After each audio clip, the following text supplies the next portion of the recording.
example of both enormous digital conquest and the risks that come with it. He's Andrew Tate. I'm from a council estate in Luton. I'm now a billionaire. And it's because I actually tried my best. If I carry on at the trajectory I'm carrying on, they're gonna put me in jail because I'm too influential and I'm too dangerous. Is that guy unapologetically troll-like, ostentatious displays of wealth and arrogance? I don't wear a big diamond Patek with $500,000 to tell the time. I tell the time on my phone. I do it because I'm loaded. I have no respect for money. Money for me is a tool, and I use it to get whatever I want and bend the world. I can never be poor. You could take all of my money today. I'll be a millionaire again in 2 weeks. And then the other day, virtually every tech company on the planet banned him. I'm the first person who's been canceled where it's absolutely monumentally failed. Not a single female's come out and said, I had a negative interaction with Andrew, he was a mean person. Andrew is empowering men to take personal responsibility. He actually teaches them how to leave the system, how to leave the matrix. If you ask a woman the kind of man she wants, she will never say depressed or sad, ever. She wants a man who is ultra capable, ultra competent. You guys are all successful enough. You can sit there and say, look, I do X, Y, Z, I have X, Y, Z. There's people out there with money like you couldn't fathom. There is so much money in the world. There's no limit to how much money you can earn. If you want to stay a loser, stay one. Good, it's fine. Stay a loser. I have no sympathy for you. I don't care. I believe there's only 3 reasons people are not rich.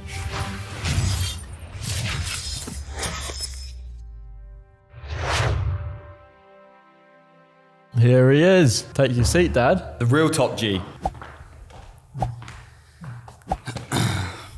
Already? Yeah.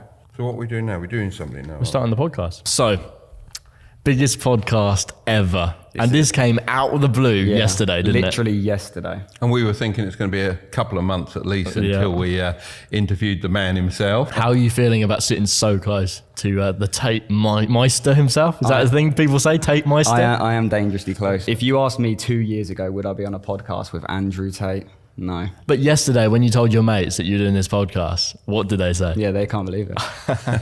All right, cool. I'm going to go get him. And if you don't know who he is, then he's probably the most famous person you don't know. To be fair, yeah, a few of the people that you told didn't know who it was. Or how about the hairdressers yesterday? You said, guess what? Tomorrow we're going to be interviewing Andrew Tate. And he goes, oh, that sounds good. Do you watch the football?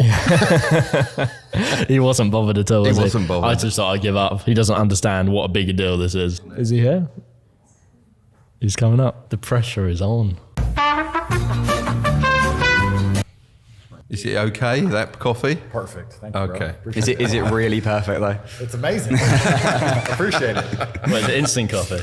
It is a very good instant coffee. And I'm happy with instant coffee. I'm not a coffee snob. Do you know what? So am I. Sometimes you can have a coffee from a Starbucks and you go, really? That's not that good. 100%. And yet, if you have your favourite instant, you always know just how it's going to be, don't you? Completely agree. I'm not a coffee snob. Caffeine tastes like coffee. It's hot. It's kind of crazy. People sit and they go, oh, this tastes nothing like coffee. Of course it does. I mean, it's not, it tastes pretty close to coffee. So I'm happy with it. So Andrew, you're arguably the most famous guy on the planet. At one point, you were Googled more than Biden and Putin, which is crazy. Yeah. Do you feel you've lost a bit of your freedom now, having to think about where and when you go somewhere and always going around with security guards? I've certainly lost a lot of my freedom, yes. Everything becomes far more labored. If I go to the mall, you don't just go to the mall. You have to organize the day that you go to the mall, and you have to tell your security team, and they have to plan where the car is going to go and drop off, and they have to be there in advance, and you have to decide which team's going inside with you, which team's... So yeah, you certainly lose a lot of freedom. I'm not complaining. It just takes a lot of organization. Right? How about when you're on your yacht and people are trying to get onto that? Yeah, that was kind of crazy. Yeah, that was pretty crazy, but it's good. My captain's good. We can run away if we want to, but... You've got enough power in that yacht then, yeah? Yeah, and we move around a lot, so it's kind of hard to catch us. But yeah, I'm not complaining in any way. It's part of the territory, right? You just have to be very organized with it. It depends where you go. In the Western world, there's a genuine security concern, which makes it a completely different scenario. In London, if crowds come around me, I feel super uncomfortable. Whereas in Dubai or Romania, where I reside, it's no problem. Okay, well, I first come across you, Andrew. You were dissing Teslas, and I came back at you a little bit on a TikTok, and I got about 20 million views. Who the is a Tesla? The richest man in the world, Elon Musk. No man alive in a Tesla. I couldn't keep the living Listen, I don't have time to fight. Have your guys message my guys and we'll have a chat on my podcast. What are your views on Teslas now? You called Andrew out, didn't you? I did call you out a little bit. I remember. And I love Elon because Elon's let me back on Twitter. So I have nothing bad to say about Tesla or Elon anymore. I am just not a fan of electric cars as a whole because I think that we are being forced into the age of electric cars.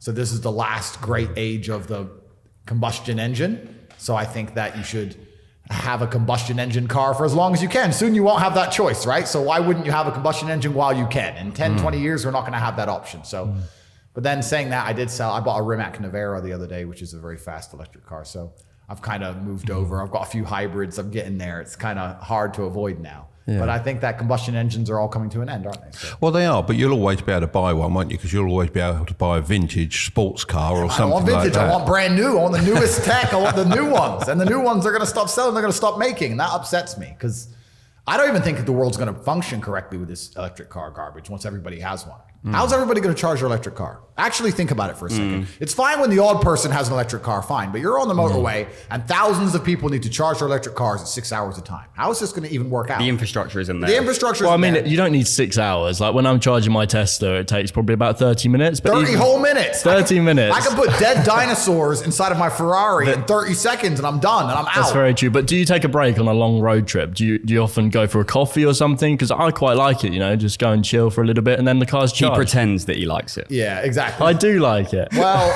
Andrew's being chauffeur driven, so he's relaxing you don't already. need to worry. What was it, a Maybach today? Yeah, something like that. But but I drive around Europe. I do very long road trips, and it's fine for one person to take a break. But if you actually analyze the infrastructure of thousands of people trying to take a half an hour, 45-minute break, it changes everything.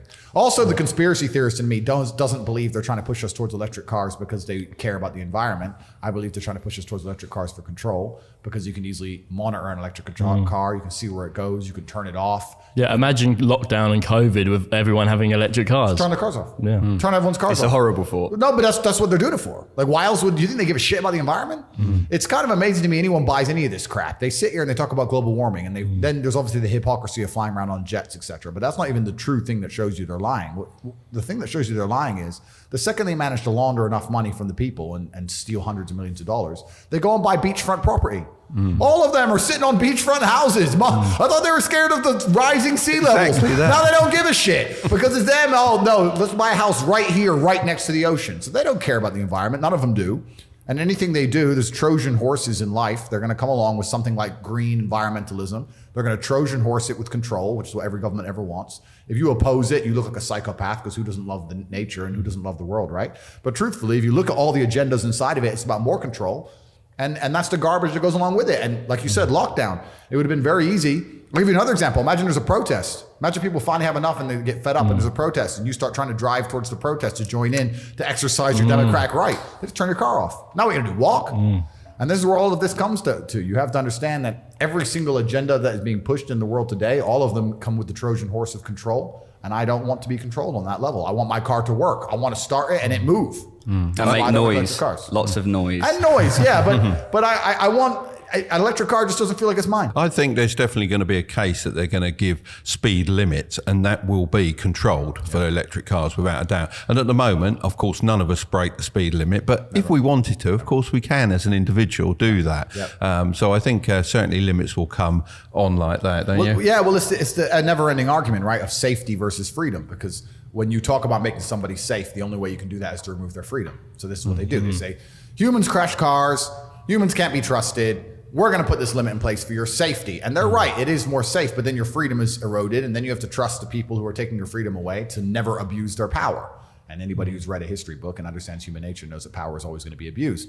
So it's unfortunate, kind of, it's hard on both sides. If you oppose it, they're like, well, don't you care about people who die in car crashes? And then if you say the other way around, it goes the other way around. So it's interesting, but the world is becoming draconian. I like to think we're fighting back, especially with the big tech censorship. That stuff's starting to go in our favor a little bit. That's what I was going to say. Actually, big tech censored you, and if you could undo that censorship, would you? I think they failed. How am I censored? I'm the first person who's been canceled where it's absolutely monumentally failed. And I think there's a huge I think there's a bunch of pressure behind the dam. I think a lot of people are pissed off with these people. But what holds people back from really speaking their mind is everyone's afraid of the cancellation. Once somebody like me proves cancellation doesn't work, and we put a crack in the dam, I think it's gonna break. I think a lot of people are gonna sit there and go, you know what, Tate got canceled, he's fine. So I'll say what I mean now, and I'll say what I mean now. They can't ban everybody, right? They can't ban everyone. Do you feel that it's impacted you in people reaching out to you though, with not having a direct link to yourself? I mean, we had you on Instagram before, and we're like, oh no, he's gone now. We can't get in touch with you. Yeah, I'm a little bit harder to reach, but I'm not complaining about that, to be honest. There's more work involved perhaps in getting my message out sometimes, but I'm now on Rumble, which have been fantastic to me, which is a YouTube competitor, and I have to give them a shout out because they've been completely fantastic. And it is amazing how quickly you adapt to the idea of being able to speak absolutely uncensored. Because even if you don't think you're censoring yourself on a platform like YouTube, you are. You may not think you are, but you're still sitting going, let me say it this way. And if I'm going to mention this, you know, the flu we all had to hide from, let me say it this way. That once you get used to just saying whatever you want, it's pretty refreshing. So Rumble's been absolutely amazing to me. And I think a lot of people are moving over there and making up backup channels on there.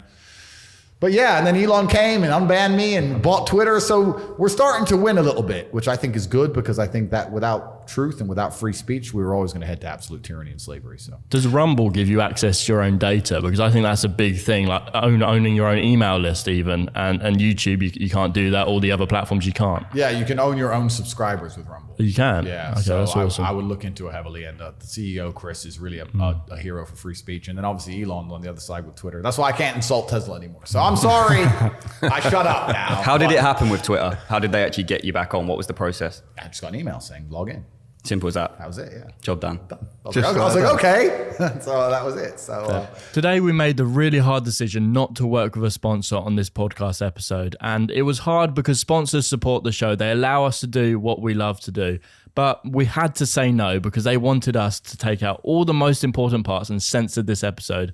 And we just couldn't do that, could we? We couldn't do that because it'd end up losing all the juicy bits, wouldn't it? Yeah, exactly. And Tate's full of those. So instead, we thought we'd take this opportunity to talk about our free Discord community, which you can join with the link down in the description. And there's nearly 15,000 like-minded entrepreneurs striking it big together. All right, we're going to shut up now and get back to the podcast. But if you want to join that, we'd really love to see you in there. So the link will be in the description below. Anyway, back to the show. Obviously, you've mentioned free speech there. Do you believe 100% in everything that you say and everything you put out there, or is some of it just to poke the bear and cause controversy? I believe in every point I make. However, there are points I make in a deliberately aggressive fashion to upset people. Yeah, I do that.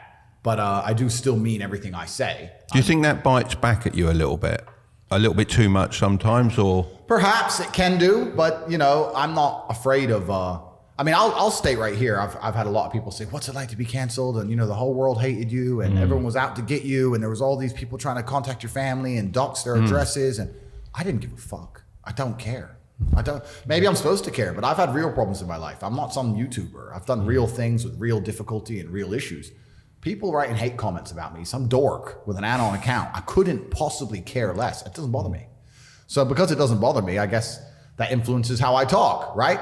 But I want to get my point across as compendiously and poignantly as possible. And I think that the aggression being involved in some of the things I'm saying is necessary for people to truly understand them. I think that's the reality of the world. So I'm going to say it exactly how I feel it. And that's how I feel it. And if people want to cry about it, they can cry in the comments section.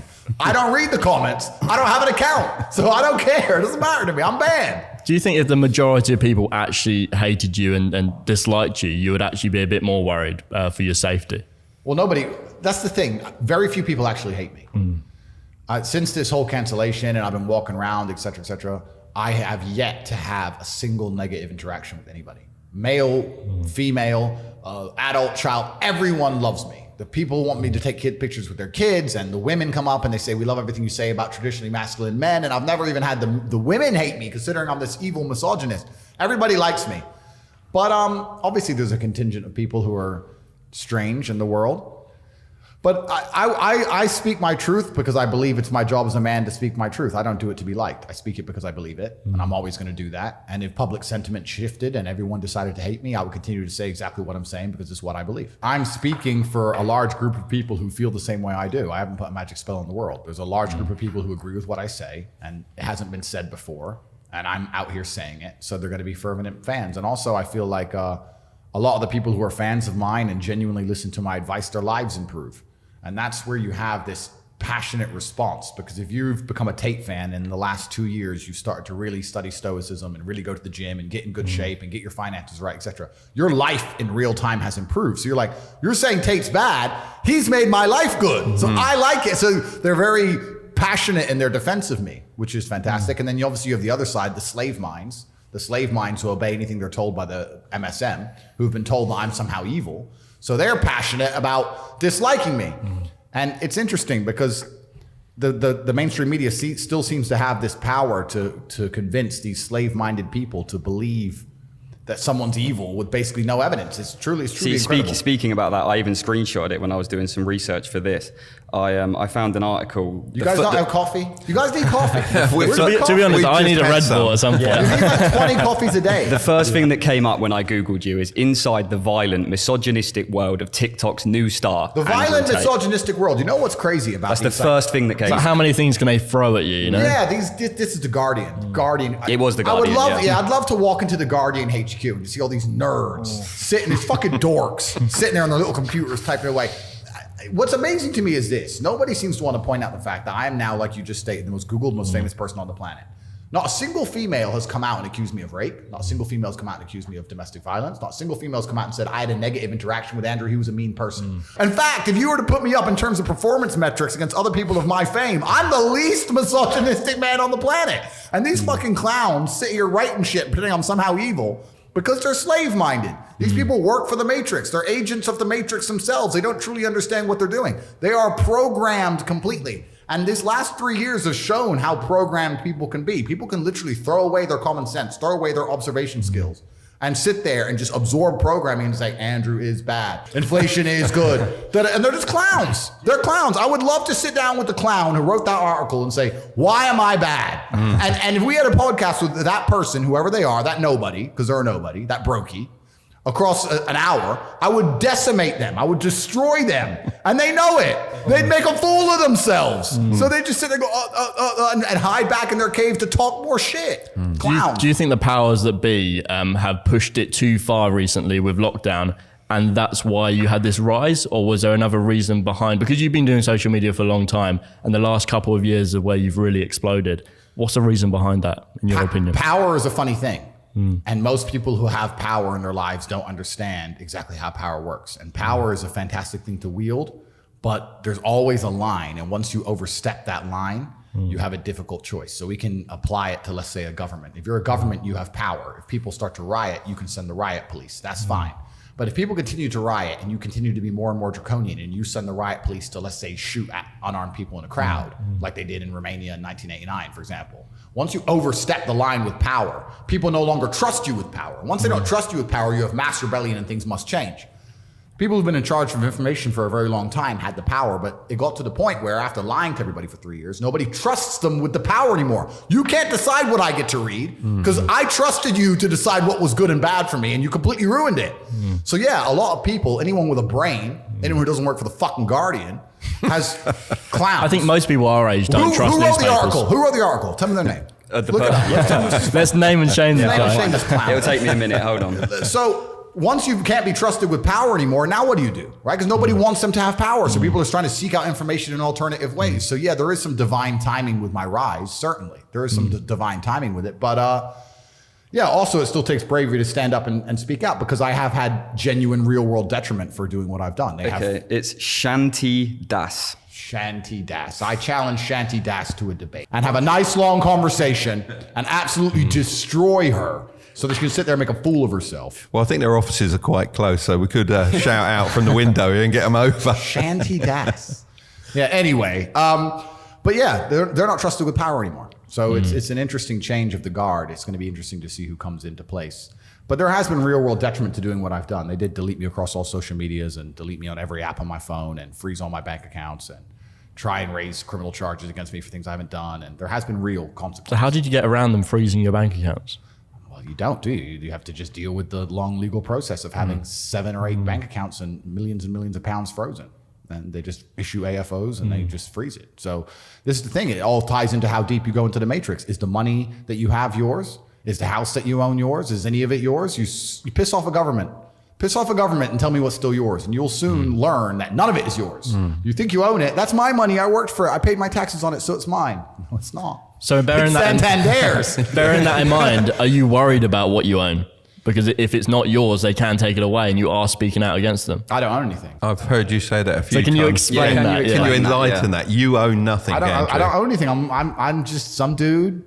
I think you have a Bugatti though, don't you? Yeah, when you say nothing, do you mean do you not nothing? own it? Nothing. Okay, that's good. I don't own anything. There are cars. Let's say there's a that you have access to. Correct.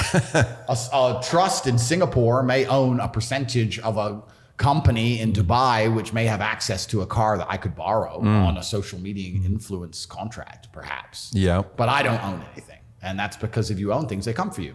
Elon Musk tweeted it the other day. Someone tweeted Elon saying, what is the countdown until they raid Elon Musk's home for releasing the truth about what the FBI is doing with the election interference? And his response was, I don't have a home. You get to a certain level of wealth where you're like, you know what? It's easier just to not have things. I don't have anything. I can rent anything I want. If I want to stay in London for the next 10 years, I can walk into the Dorchester and take the presidential suite at £20,000 a day for the next 20 years. So who cares? I don't need a house. It's like you just get beyond that point with money. So it's kind of like this middle ground. When you're broke, you own nothing, and then you start doing well and you own a bunch of stuff, and then you get to the top and you're just trying to get rid of it all. Don't want to own anything anymore. Well, E-Man said when we interviewed him, he said he didn't want to be a billionaire. He said as soon as you get to that sort of level, they'll start controlling you and manipulating you. So do you have a similar thought pattern on that? It's very hard to not become a billionaire in the world today, I think, if you're truly influential. I'm already a billionaire if I had to have my net worth measured. That would have been one of my questions. You can answer, no, I'm a billionaire. Yeah. So, and net worth. What are you bringing into that? Are you bringing in your whole brand as a part of that value? Well, yeah, net worth is subjective, right? So Forbes contacted me to put me on the billionaire list, and they wanted to know everything I owned, and I told them I don't own anything, and they like, okay, well, they want to know my income, and I said, look, I'll declare to you, I'll show you maybe 20 million a month or something, and they said, okay, but the value, obviously, then you value the companies those things come from, right?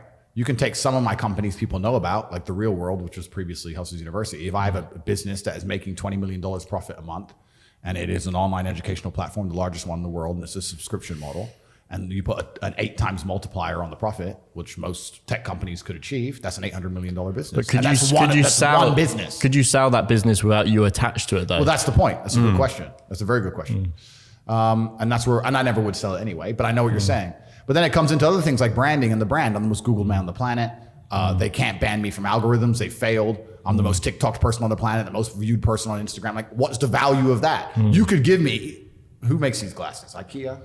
Might be IKEA. I'm not sure. IKEA could come to me with this glass and say, sell a bunch of these. And I could sell $1 billion of these glasses. It'd take me a week. So like when I get offers, trust me, I get a lot of them. I'm not a fucking scammer like Logan Paul. I'm not a clown. But when crypto companies come to me and say, will you pump our coin? They start by offering me $50 to $65 million. They say, look, we'll give you $65 million if you'll mention this coin on a podcast. $65 million to say a name. And I don't do it because I refuse to allow my fans to get ripped off like Logan Paul does to his fans. He's a fucking scumbag. So what is your view on that whole crypto zoo situation? Because CoffeeZilla is doing an investigation at the moment, and it is quite gripping, isn't it? The dude's a clown. He's a person who doesn't care about his fans. He just wants to make as much money as possible off the back of people who watch him. It's different with me. I genuinely want every single Tate fan, anybody who listens to what I say, to have an improved life. I want their life to be better for listening to me, whether it's in their relationship or whether it's in their physical stature or their financial capability. The idea of a 16-year-old spending their last money on a coin because I said so, and them losing money would bother me at night. And they will lose it. And they will lose. Of course they'll lose.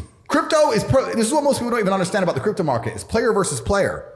You can only sell it for $10 after buying it for $1 because someone's buying it at $10. Someone is out to lose. So you can't launch a coin and nobody loses. This is why I haven't launched a crypto. I can make $10 billion today if I launched a crypto, but I refuse to do it because people are going to lose under my name. Yeah, and it doesn't make sense why people go into these groups and let's all hold together, but they're actually just going to fuck each other over eventually. It's all clown world. Yeah. And then you get to the point where you have to realize, do I need more money or do I want to genuinely be a force for good in the world? And I don't need money. It's the last thing I need. So I'm not going to sell my soul. Logan's obviously a brokey. So he sold his soul like a punk. And now God, then he insulted God, which was great. I didn't see that. He robbed all his fans and then he sat there and insulted God. And now God's teaching him a lesson. And maybe he's take his atheistic ass and go look in the fucking mirror and understand that there's powers in his universe he doesn't understand. And he can stop being an arrogant piece of shit. And he can apologize to his fans. He could take the last money in his little brokey bank account and refund it like a man would. That's what I'd do if they were insulting me. I'd go and say, look, here's my bank balance. I have this much money. I'm giving it to charity.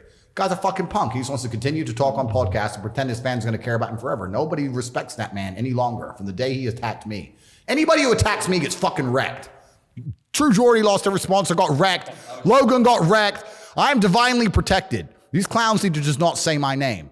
So yeah, because they're people without morals. And if you have no morality on a long enough time scale, God will teach you a lesson. They're fucking morally bankrupt individuals. They're just sitting there, anything they can to grab some money from the world, fucking their fans over. So what is the situation with True? Yeah, how's your best mate, True Geordie? Yeah. I don't know. He lost all his fans for insulting me. He tried to say something about my conversion to Islam. He insulted me and lost all of his I think he lost his fans before Do you know what? that as well. Yeah. Do you know what? You don't bring religion into things, do you? Because that is your faith. My faith is my faith. Yeah. That's a personal thing. Completely. It's just past free speech, isn't it? It's just Yeah, a it's weird past. thing to do. It's not about free speech. It's exactly. Just weird. And he was so angry at me because I pointed out some truths about him multiple times. Me and him have a long history of internet beef. He made a video about me 5 or 6 years ago. And Were you on True News or something like that? And he made a video about me 5 or 6 years ago, and I countered his video saying that his video was distasteful. Then a bunch of screenshots came out about him with loving his some deviant sexual acts. I highlighted that to the public, which obviously upset him. So he doesn't like me very much. And I've said to him, look, we can settle this in the cage if you want to fight about it. Like we can go and sell a bunch of tickets and I'll beat the living shit out of you. But he's of course scared.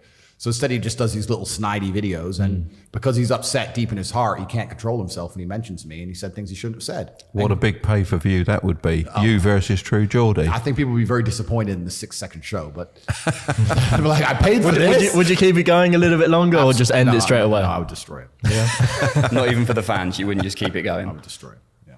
But yeah, so that's the story. What behind about it. his mate was there helping him? Oh, what, his little girlfriend? Fucking hell. You can have both of them against you. Right. Yeah, but you know what? It's really crazy as well, because all these podcasters and like Logan and Geordie, all this shit, I don't watch any of this shit. So they say things and it gets cut into clips, and I have a huge media team, and obviously there's a lot of people who work for me, and they go through it all and they put it together and they say, look, this is perhaps worth commenting on, or he said this, that. But I get a daily report on my social media presences and performances.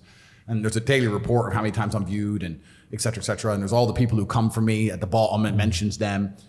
But I think a lot of it, truthfully, comes from jealousy. These people have been podcasting for a very long time, and they've been famous for a very long time. And I've just come along and smoked them.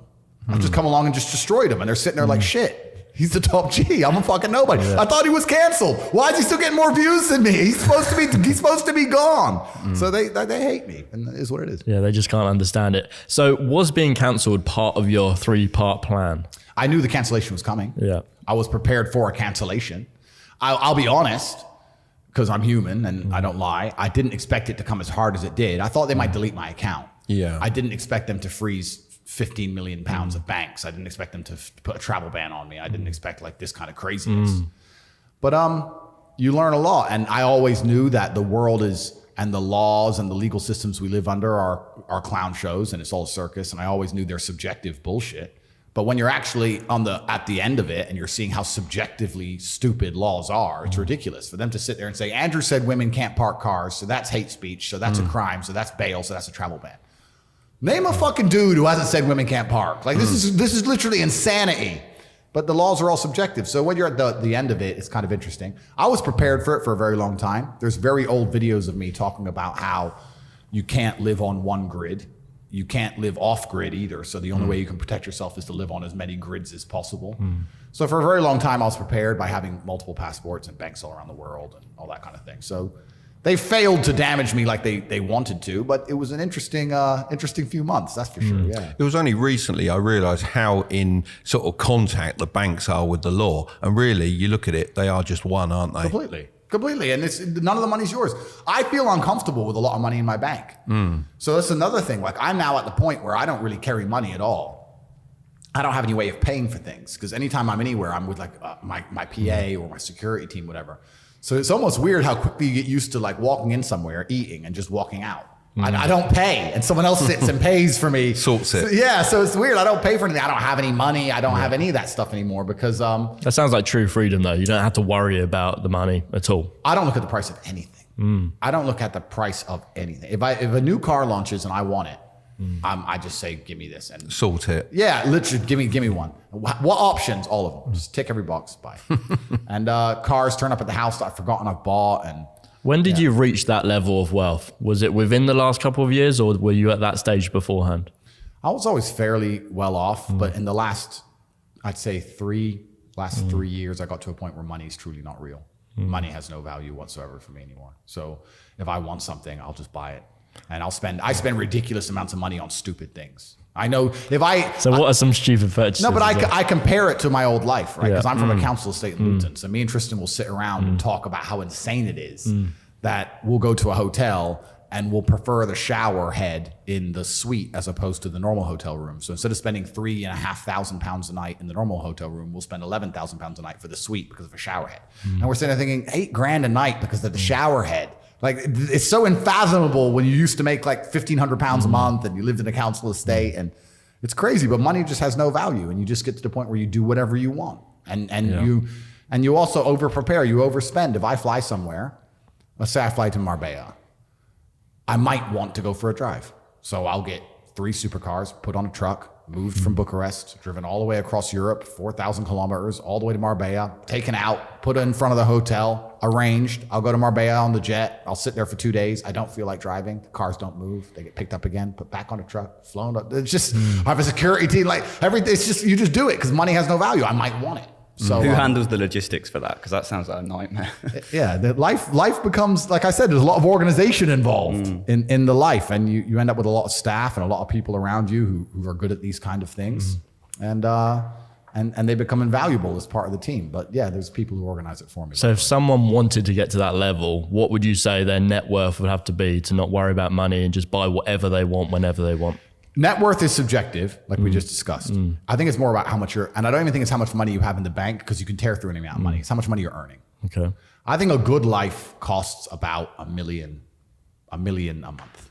Wow. That's a big figure. $1 million a month is a good life. $500,000 a month is doable, and you can still live good. But if you want to really truly live like the best human experience, it costs about $1 million a month. And is that earned income or income with your assets increasing? That's income that you have coming into the bank that you can spend. Okay, that you're taxed on as well. So it's slightly less than that, but depending where you pay tax. When I started my business, I was told by my mentor, what you've got to have a good life is 100,000 a month. That was 36 years ago. Well, it's pretty similar now, maybe inflation and stuff, but I can give you, it depends on the way you're living, right? Because I told this story before on another podcast, but Dan Bilzerian messaged me and he said, look, let's hang out. I was like, all right, cool.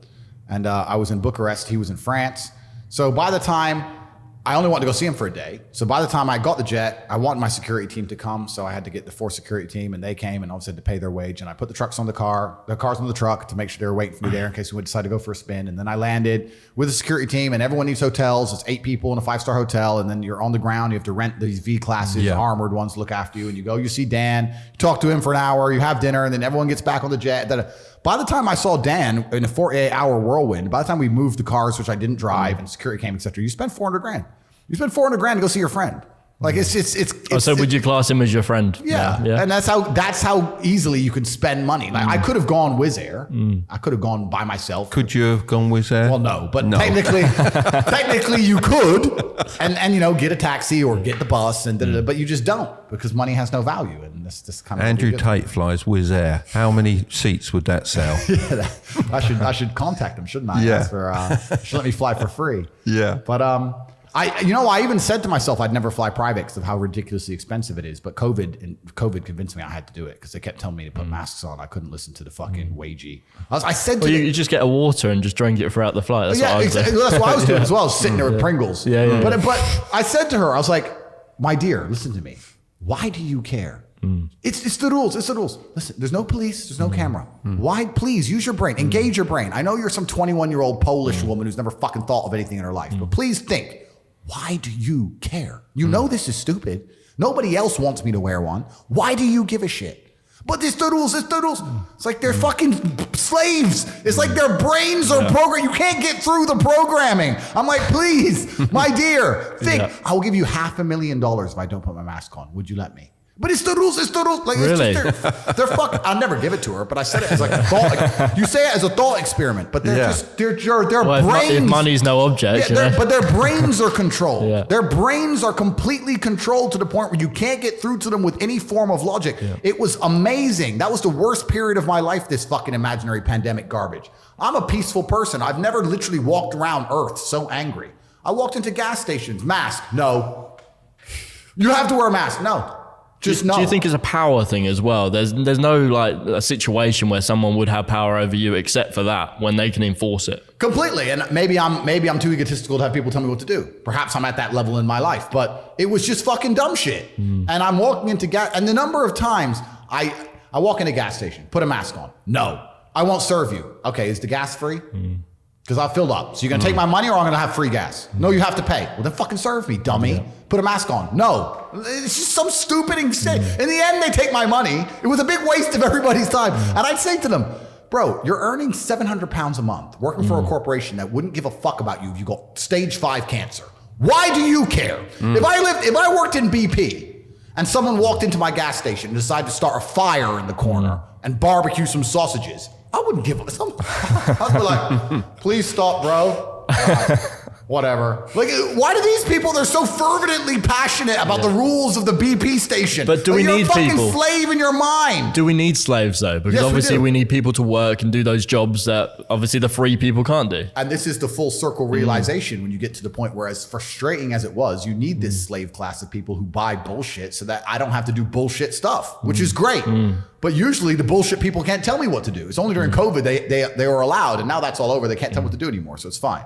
But if you're, and not everybody's mind can be free because in society it would break down. But of course, some people's minds are designed for freedom and some people's aren't. But it's amazing when you're talking to the slave mind, trying to get through to them. And it played out even in my cancellation. There are people who would sit and get furiously angry about the subject of me, saying I'm a bad person. And when you ask them one bad thing I've said, they don't know. How could you be angry about something and you don't even know why? It's all clown world. It's absolute clown world. It's slave mind, and the slave mind is actually a dangerous thing. When I'm combating it, people think I'm combating it just for fun. No, the most heinous crimes in the history of humanity have been conducted by people who blindly obey governments. Blindly. If you're going to sit there and be a dummy and blindly comply and be told to hate a certain race or hate a certain person or do a certain thing without thinking, that's how World War II happens. All these people who sit and say, I'm a good person and you're bad because I have my mask and I have my boosters and you're bad. No, I think, you don't. You're the bad people. History is full of people like you who don't fucking think, who do as they're told. And you're the ones who end up fucking murdering people, not people like me. Everyone likes to believe they would have resisted the Nazis. They're the ones who would have not done it. But then they're fucking told to mask up and bend over for the fucking dildo and they take it. It's garbage. Clown world. I think one of the greatest things during COVID was having my own business. And I think the same with you as Same well. for me. It because gave you me- could say you're going anywhere. It gave me for freedom work. for anything. I got pulled over a few times when I was driving a van for work because they said, "Oh, the car for work." And they said, "Well, you can't be working. You're in your car." I said, "Well, I can. I own the business." But with the van, I didn't get stopped once. I could go anywhere I wanted. Yeah, it I'm was thankful fantastic. for lockdown. I'm thankful for lockdown. But what I can't understand, and I couldn't believe, was how many people bought into that lockdown. If you'd have said to me before it, we're going to lock the country down, no one's going to go out for 3 months, this is going to happen, I said, there's no way. They're not going to accept that. Are you joking me? And I think a few years before they wouldn't have done either, but they seem to have softened everyone. And that's their goal, right? Their goal is to soften everybody's brains and to delete one side of the argument. This is why I talk about the Matrix. People say, why do you talk about the Matrix all the time? And I say there are people who are living right now in a computer-generated reality. If you believe everything you're watching on the news, you are believing a complete false version of reality. And the idea of that reality is to keep your brain occupied enough so that you'll continue to do a shit job for shit wages and pay your taxes until you die. That's exactly that's the plot of the Matrix movie. They are abusing your body and controlling your mind so that your body will sit there and do what they need it to do until you're no longer useful anymore. And that's exactly what's happening. And another question I get is people ask me why I'm so interested in this fight against the Matrix. And I try and explain to people that I believe this fight cannot be avoided. I think you're either combating the Matrix and fighting against the garbage they're telling you, or you're believing it. And if you believe it, then you end up fighting against yourself. You end up fighting against your own mind. You can't avoid the battle. If you're a full-grown man and you believe everything that's on the news, you're going to end up fucking semi-depressed, divorced, miserable, broke. Like your life's shit anyway. There's no way to escape this fight. You're either buying their crap and fighting against your mind, or you're fighting against their crap. There's no other way to do it. building on that, do you believe in clinical depression? Let's have that conversation. Sure, let's have it. Yeah, no, I do not believe in clinical depression. And you're never going to, I'd love for you to try and convince me it's real. It'd be quite interesting. Do you think it's an invention of the US pharmaceutical industry to sell you pills? Well, I think that that's certainly part of it. I think that's part of it. But I've had this conversation with a bunch of people, and my basic premise is that I refuse to believe in things that take power away from me. If you are in a haunted house and you believe in ghosts, you're scared of the haunted house. If you're in a haunted house and you don't believe in ghosts, you're just in a house and you don't care. So I don't like the idea when someone explains to me the idea of one day waking up and being miserable and not wanting to live anymore, and it's nothing to do with my circumstances and I have no power over it, and no matter how good my life is, I'm still gonna feel terrible and I'm gonna wanna die. That's not an idea I subscribe to. That's not a reality I'm ever going to want. But that's for a myself. reactive depression, isn't it? You can be reactive depressed for the day, for example, or feeling for a while. Or even chronically. You know? Feeling depressed is real. Yeah. Depression as a disease, I do not subscribe to. The idea, I believe, that if you feel depressed, something is depressing you, and you should try your best to fix it. You should take control of your life and do your best to fix it. The idea, but they don't say that. They don't talk that. They say depression like it's this magic thing that comes out the sky and it gets in your brain. You're sad no matter what, and there's nothing you can do about it, and you need to only take pills. And I think that's a very bad way to look at the world, and that's a bad idea to subscribe to. And if you start to feel depressed, let's say your girl leaves you and you start to feel depressed, but you believe in the idea of depression, you're now going to start diagnosing yourself as clinically depressed, self-hypnosing yourself into hypnotizing yourself into being clinically depressed. And it's amazing how you can speak things into existence. I cannot become depressed because I don't believe in it.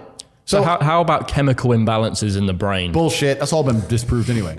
Really? It's all been disproved. Firstly, that's all been disproved. And secondly, even if that was true, even if I had a chemical imbalance in my brain, I do not believe in depression. That's just who I am as a person. I don't believe in it. I do not believe in things that take power away from me. So, and people sit there and they try very hard to convince me it's real, which is actually quite interesting because it's always usually depressed people who sit there and try very hard to defend this idea. If you're so scared, if depression's so terrible, why are you sticking up for it? Why are you fighting so hard to convince me it's such a powerful force? Why shouldn't you be doing the opposite? Shouldn't you be listening to me? Whose team are you on? Like, do you want to be depressed? Like, it's insanity. These people who are so desperate to push this idea. Then you add in the pharmaceutical element and the fact that everyone's taking these fucking drugs, messing with their brain chemistry. It's garbage. I think that you feel depressed sometimes because you're human. So you felt depressed at times, would you say? We're all human. Yeah, because I felt depressed. I mean, I had some major, it might not sound big, but some major dental surgery done. Yeah. And it really got me down for a while. But my businesses and running those, to be honest, picked me up because it was like, I can't be like this. Get in there, do some business. Well, completely. And also, let's look at it. Let's pretend I'm completely wrong, right? We can look at situational depression like you just described. We can talk about brain imbalance and chemical imbalance. We can talk about clinical depression that you get and it's chronic and there's nothing you can do about it, whatever. Let's pretend all these things are completely true. The best option, the best thing to do is still to get up, be an adult, control your emotions, be stoic, and do the things you're supposed to do day after day. Laying in bed and doing nothing is never going to be the best option. The best option is still to go to the gym, to work hard, to run your business, to be successful. So it doesn't matter. We're talking about the different positions on the chessboard. But if the rules of the game remain the same, regardless of the position, you're still trying to win. You still have to do the same things. So does it even matter at this point? If you come along and say he's depressed because of X and he's depressed because of Y and he's depressed because of Z, and the answer to all of them is still the same thing, then I don't give a fuck why you're depressed. All I know, what I will state as a matter of fact, is this world is hyper competitive, especially as a man. Most men are walking through life and they don't realize that it's constant competition. I was driving here. Even as I was driving here, I was looking out the window and I was looking at all these people just walking around. One of them had a fucking croissant. One of them was dressed like a dickhead because it's London. He thinks he fucking looks cool. Looks like a fucking moron. We've all seen them. Yeah, moron. Some of the dude just talking shit on the phone. Some other guy with headphones in waiting to be fucking murdered. Wouldn't even hear it coming. And all these NPCs, I'm just looking at them going, do they realize they're in endless constant competition? Every single pound they want, someone else wants. Every single girl they want, someone else wants. There are people like me out here. I will destroy, you could get all 30 of them in a room and I will sit by myself and absolutely annihilate them in any single metric. And they're just sitting there just fucking floundering and wandering through life, unaware of how competitive the world is. Well, and whinging how unfair it is. And whinging how unfair it is. And this is my point. If the world is truly that competitive, You do not have time to be depressed because it's a non-competitive mind state. You could be depressed for X, Y, Z, whatever. I'm not depressed. And I want the money you want, and I want the girl you want, and I want the status you want, and the car you want, and the house you want. And I'm going to get it, and you're fucking not. And that's the bottom line of life. If you gave that guy that stuff, he probably wouldn't be depressed Well, anyway. he's get up off his ass and work then, doesn't he? And this is the point. He probably would, because he wouldn't have a direction in life. I think it's a very empowering message that you share. And, you know, I think if you can fix it with pills, you can probably fix it by going to the gym and doing all of these other aspects. But pills doesn't even fix it. Pills just numbs it. Mask. Yeah. It masks it. Well, it's not a holistic way to treat it, is it? Whereas what you're saying is more so. Yeah, what I'm saying is you're playing a game, and it's a competitive game, and you need to build a mindset that allows you to be ultra competitive. And if you want to sit there and say, no, I want a non-competitive mindset, then fine. You know what you call people who do not win competitions? Losers. Correct. Dad used to say when I came second, he was like, second is the first loser. You know? It's true. Yeah. And it's just a bottom line of life. And it's kind of interesting because everyone pretends they give a fuck, but nobody does. Especially women. I know I get attacked for women, but women truly don't give a fuck. If you ask a woman the kind of man she wants, she will never say depressed or sad. Ever. She wants a man who is ultra capable, ultra competent. I've literally had women say to me, you know what I love being around you? I'm like, what? I don't have to think. I'm like, what do you mean? Because I just turn up and like, we just walk in the hotel and everyone, staff do anything we want and the jet's just on the runway and we just land and I'm in this beautiful place and I don't even know where I am and I get to just turn my brain off and it's great. Like, they want someone who is fun and spontaneous and charismatic and successful. They don't have time for sad dudes. They don't care. So the world doesn't care. The world has never given a shit about sad men. So if you're going to sit there and self-diagnose yourself as a sad man, you're going to have a shit life and nobody's ever going to give a fuck and you're going to perpetually lose forever. And that is your decision. I am so scared of being that person. The idea of that terrifies me to the point where I don't even want to accept that as a reality that can possibly exist. I don't give a shit what happens to me in my life. I don't care how bad it is. I don't care if the worst, most heinous things I can possibly imagine happen to me. I know that my sadness, my depression will be temporary because I will never stay a loser. It's against my creed. It's not in my DNA. Yeah, and I think that's the whole message of Strike It Big and what we try and put across to the younger generation. Absolutely. And this is the thing. And this is the thing about society and MSM and all this garbage and the Matrix. They try and convince you, don't worry if you're being a loser because people feel sorry for you and you'll get attention for it and you'll be okay in the end. And it's all this temporary fixes of dopamine by saying, I'm sad. Don't worry, bro. You'll be okay. But it's bullshit. They don't care long term. The world doesn't care. Nobody really cares. Chicks don't care. Business doesn't care. You are going to fail. It even happens in schools now, doesn't it? Everyone gets a prize. No, it's garbage. Of course it's garbage. Yeah. Absolutely. You've got to have winners. You've got to have losers. You have to lose to know how to win. It's true. And the natural state of man is a competitive state of man. Men have always been competing with each other. Even now, right now, we compete with each other. I don't buy Ferraris to drive fast. I do sometimes, but if I'm in London traffic, it's not to go quick. No. It's to show everyone else I'm richer than them. That's what it is. It's a never-ending competition. I don't wear a big diamond Patek with fucking $500,000 to tell the time. I tell the time on my phone. I do it because I'm loaded. And this is actually what's interesting about the world because the world's changed. Men used to go to war and fight each other in physical combat, and now we don't because we're more civilized in some regards. That's violence is still the bottom line of society, but we try and avoid it. Men are constantly doing combat by showing each other how we can move world with money. We're constantly in combat because of our status. 99% of what men do is for status. We want to be in good shape for status. We want the fast car for status. We want the nice house for status. We want the diamond watch. We want the hot girl. This is all for our status. Look at me. I'm the big dog. This is how we compete with each other. If you're going to be a dude who pretends that's not true or be a dude who doesn't want to compete, your life's going to fucking suck. That's the reality. Do you feel like sport drilled this mentality into you? Because I used to be a competitive swimmer. I was always competing, trying to be the best. And my dad used to compete with radio controlled models. Yep. How about you? Well, that's it. What is sport? Sport is just watered down versions of war. Yeah. This is what men have always done. Friendly war. Completely. We've evolved to be in battle with each other to some regard. And they wonder why fans get so emotional as well, because they're also at war with the other fans, aren't they? Completely. You know, and that's going to kick off at some point. Exactly. And you look at the entire planet throughout history, there are ideas which are universal. These are not ideas that could have possibly spread or shared because of the distances involved. It was a universal idea for the Mongols and the Chinese to fight each other, and the Aztecs and whoever else to fight each other, and the tribes in Africa to fight each other. The Europeans, the French, and the English were fighting each other. Humans have always done this. It's just like, no, I'm the boss. No, I'm the boss. Okay, then let's find out who's the boss. And now we live in a world where I think that status is the new form of combat, and the true expression of testosterone is showing you can move the world with money. This is why I do a lot of the things I do. When I show up to a hotel and every single member of staff panics and they're all standing there waiting only for me and no one else is allowed to walk in and all my cars are out front and Mr. Tate. That's war. That's winning. That's what it is. That's the game. And I don't have time to even accept the idea of a reality where I can't create that for myself. So with all this traveling around the world, because you are traveling a lot, where do you actually call home these days? Dubai/Romania. Okay. But Dubai massively impresses me as a city, and the United Arab Emirates massively impresses me as a country. Because people think, oh, Dubai has oil. No, firstly, Dubai doesn't have oil. It had oil, and it's all gone. Abu Dhabi still has some oil, but Dubai doesn't have oil. The reason Dubai is so successful is because it's been deliberately designed to be. It was the vision of the leader. The modern city. Yeah, there's literally a man who's in charge of Dubai today, who's such a genius and so forward thinking. He sat there 30 years ago and goes, we're going to do this. And he's created this city now where you have 200 different nationalities. Everybody calls it home away from home. No crime, no tax, the tallest building in the world, the best healthcare, best education systems. It's gorgeous. I can walk around without security, and it's like a utopia in a world that is all around it crumbling.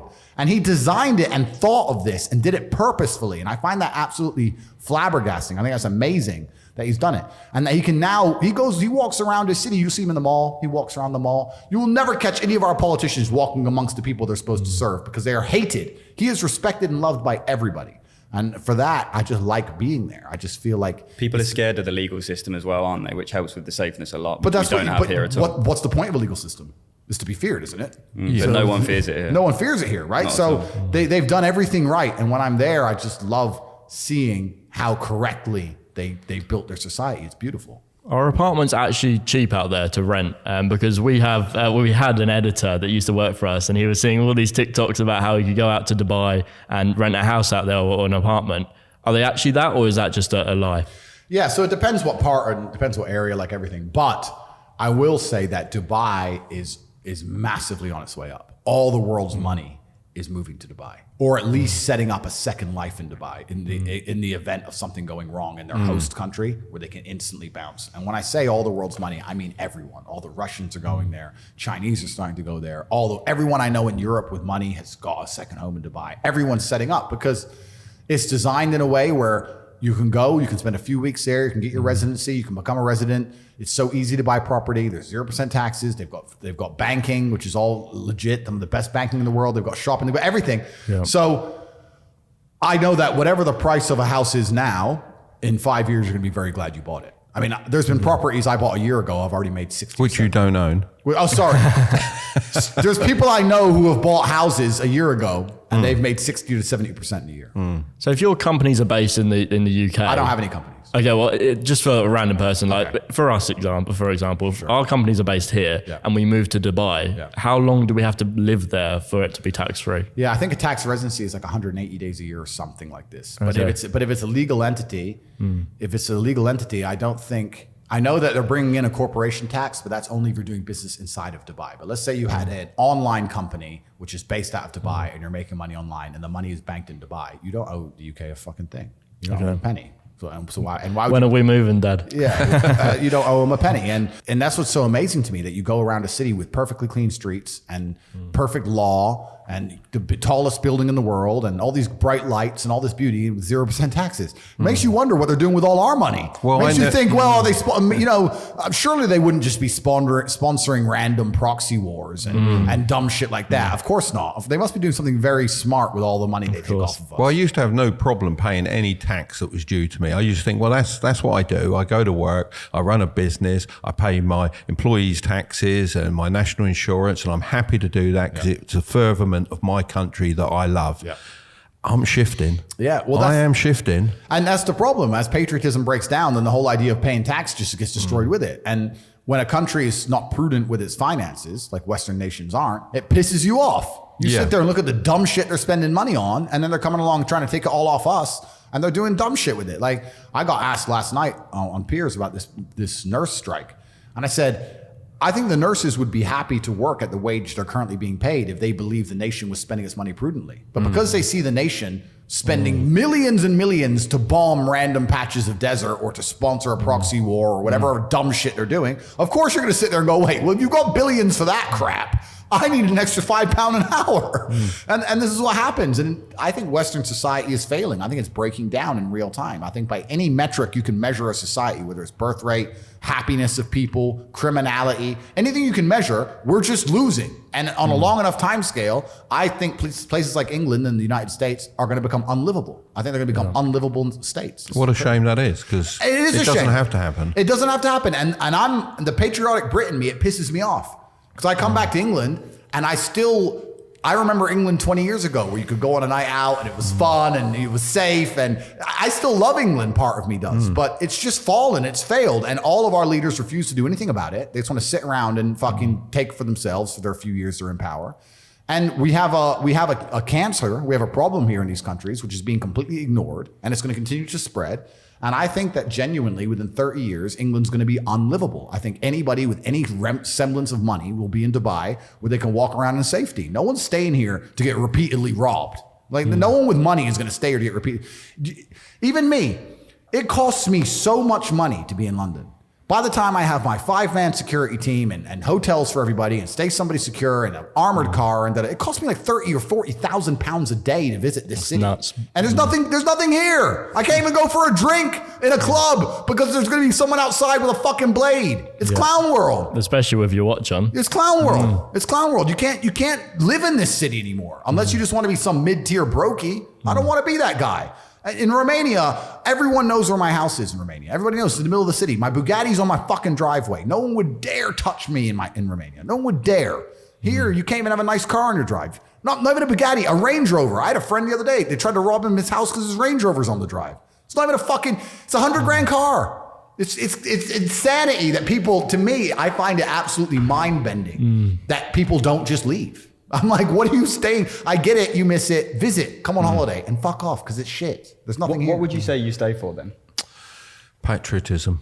And that's it. And family, I guess. Well, yeah, of course, family. But, overall, it's patriotism because, I grew up wanting to... I was so patriotic. I wanted to represent my country at the sport I did, which I achieved and got medals for it. And I loved every bit of that. And it's hard over all those years to just throw that away. And I know that, and I respect that because I feel it. And we've had obviously that common thing of the Queen being in power all my life. Yes. Or not in power. The Queen being around. It's a common thread. It's a figurehead, Yeah, and that's gone.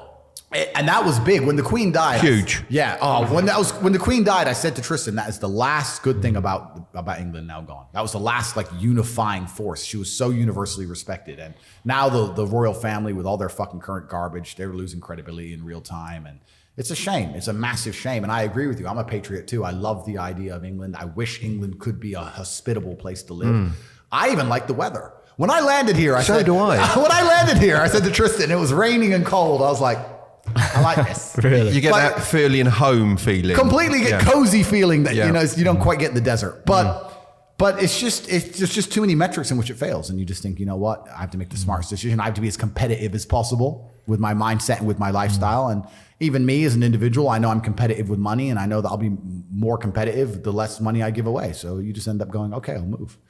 But Romania is a beautiful place as well. Like Romania has been very good to me. And I've been to Romania. I visited Pitești. Is it Pitești? Yeah, we had a competition out there. I think it was a European Championship. When was this? Oh, a few years back, 20 years ago. Oh, it must have been different then. Yeah, it's changed. It probably changed a bit now, I should think. But very, communist feel back then. Yeah, it is. With one big power station to supply all the hot water to the house, to the flats. Yeah. And it still has that communist feel to a degree. Yeah. I try and describe Romania feels like 1910 with Wi-Fi. That's kind of how it feels. Yeah. If you go out into the mountains, it feels like old, but it is beautiful. But isn't it amazing? Again, once again, one of the poorest countries in Europe. I drive a $5 million car, I wear $1 million watch, I walk around on the street. But you'll be respected there. Completely. Whereas people hate on you here. They'll damage it for no reason, just for the sake of doing it. Completely different mentality. That's an English mentality, isn't it? Like they want to, what is it, the crab effect? Pull you down, if crabs in a bucket, pull you down when one tries to escape. And that's it. The culture's different. So it's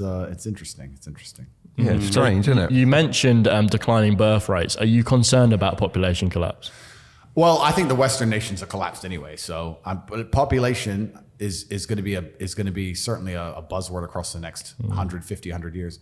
But Africa is taking over now. Africa is having huge population booms, and China owns Africa, and China's going to be the new superpower. So it's a changing of the guard. And it's actually interesting because I had this conversation with Tristan. As much as I complain about the Matrix and complain about how the media machines are controlled and they're lying to us and the Western world is all a lie and the law is subjective, if the main power in the world changes from America to China, it might even be worse. So it's kind of interesting. Like either way we're going, it's going to be a difficult future for people. Yeah, every top sort of factory owner that I know in China, they all originally wanted to come here when I started doing business with them 25 years or so ago, and they're all now looking at Dubai. They've forgotten England now. 100%. Everyone is going to Dubai. This was a safe haven for them. That's what they thought, and now it's Dubai. Everyone with money is going to Dubai for the same reasons. It's globally. There's no city that can compete. I was at a meeting. I won't name drop. I was with a couple billionaires, and I was sitting with them, and I said, if you didn't live in Dubai, where's the next most hospitable city in the world? And they said, number 2 is Tokyo, because it's safe. Very safe. Very safe. People are quite friendly. Very respectful. Very respectful. There's a lot to do, but they're still saying it's a second, but it's nowhere near Dubai. And I said, why? And they said, because it's more traditional, inward thinking, hard to do business, hard to penetrate the culture, hard to penetrate the language barrier. Like in Dubai, you can come up with a brand new idea, a brand new product or something that's never been seen before. You'll find people who are interested in it, and you'll get investors, and everyone speaks English. And it's very forward thinking. It's a very forward thinking place. But they said, yeah, Tokyo's number 2, but it's half as good as Dubai. Dubai is winning. It's winning. And because they're running their city and they're running their country like a business. And here we are, and you have one person in charge running it like a business. Think about how much more competitive that is than having a parliament full of clowns, jackals, arguing with each other about garbage and nobody fixing anything. Stupid. You walk down the street in Dubai, if the king walks down the street and there's a hole in the floor, he says, fix that hole. Next day it's fixed. Here we need a parliamentary review and 6 months and a government contract and half the money goes missing and then they somehow might fix it next year. Stupid. It's over. The Western world is done. It's finished. What's your view on this new line project that they're building, the new infrastructure? Do you think people will be moving to those cities? I'm interested to go see it. I've heard really good things about Saudi as well. I'm interested in taking a visit and going there. But I think the world is cyclical, and empires come and they decline and they rise and they fall. The Roman Empire was once the seat of the civilized world, and nobody could imagine a world without it. I think the West is in a similar position, and eventually it's going to collapse. And I think the time is coming for the Middle East and China and Africa. So the Middle East is certainly a good place to invest in general. And Qatar owns most of London anyway. So this is another thing that a lot of people don't consider. I find it interesting during the World Cup when Sadiq Khan, who was a loser, by the way, Sadiq Khan, the loser, when he was saying that he would not allow Qatar to advertise on the TFL anymore because of their stance on LGBT. And I was sitting there thinking, bro, Qatar own the Shard, Qatar own Harrods, Qatar own London. If you're going to stop taking Qatari money, then we're really in trouble. You need to shut up and know your place, bro. That guy's a fucking clown. I've often thought that the UK actually should have fallen probably around 1976, around that sort of time. It was pretty broke, and we found oil, and obviously we've had all this other investment, and I think we've been on a crutch for a while, unfortunately. And that's the thing, and the problem with crutches is they get ripped out from underneath you. I remember 5 or 6 years ago, if I went to London on a hot summer's day, if I went to Knightsbridge in the summer, there would be Lamborghini, Ferrari, Qatari, Bahrain, Kuwait, UAE, supercars all over the place making all this noise because all the Arabs used to come here and spend money and spend the summers in London. Not anymore. I don't see any of it. And I even asked I have private security detail, or I stay in the best hotels. I'm like, do the high-level Arabs still come here? They're like, no, it's too dangerous. You can't wear a fucking watch. Why would they come here? Same with Paris, fallen. No one wants to come here anymore. No one wants to spend money here anymore. The Russians were spending money here. We snatched it all off them. Talking earlier about what do you really own. If you're Russian, I don't agree with who's even the prime minister now. What's his name? Rishi Sunak something. I don't even know. I don't know what he says. So if he says something, I'm sure I don't agree with it because I don't even know what he's fucking saying. To then persecute me for being English because of what he did or said and take my stuff off me is asinine and insane. But they did it to the Russians. So they took all their stuff off of them because of what their leader said, regardless of whether you agree with what he's doing or not. So they don't want to invest here anymore. They've all gone to Dubai. Like it's crazy. It's almost like we're committing suicide in real time. It's the Western nations of Europe are genuinely committing suicide. It's crazy to watch, but nobody wants to seem to do anything about it. They're too busy, too concerned with trying to cancel me for what does somehow. need to be done though? Well, what needs to be done is they need to at least become sovereign nations again.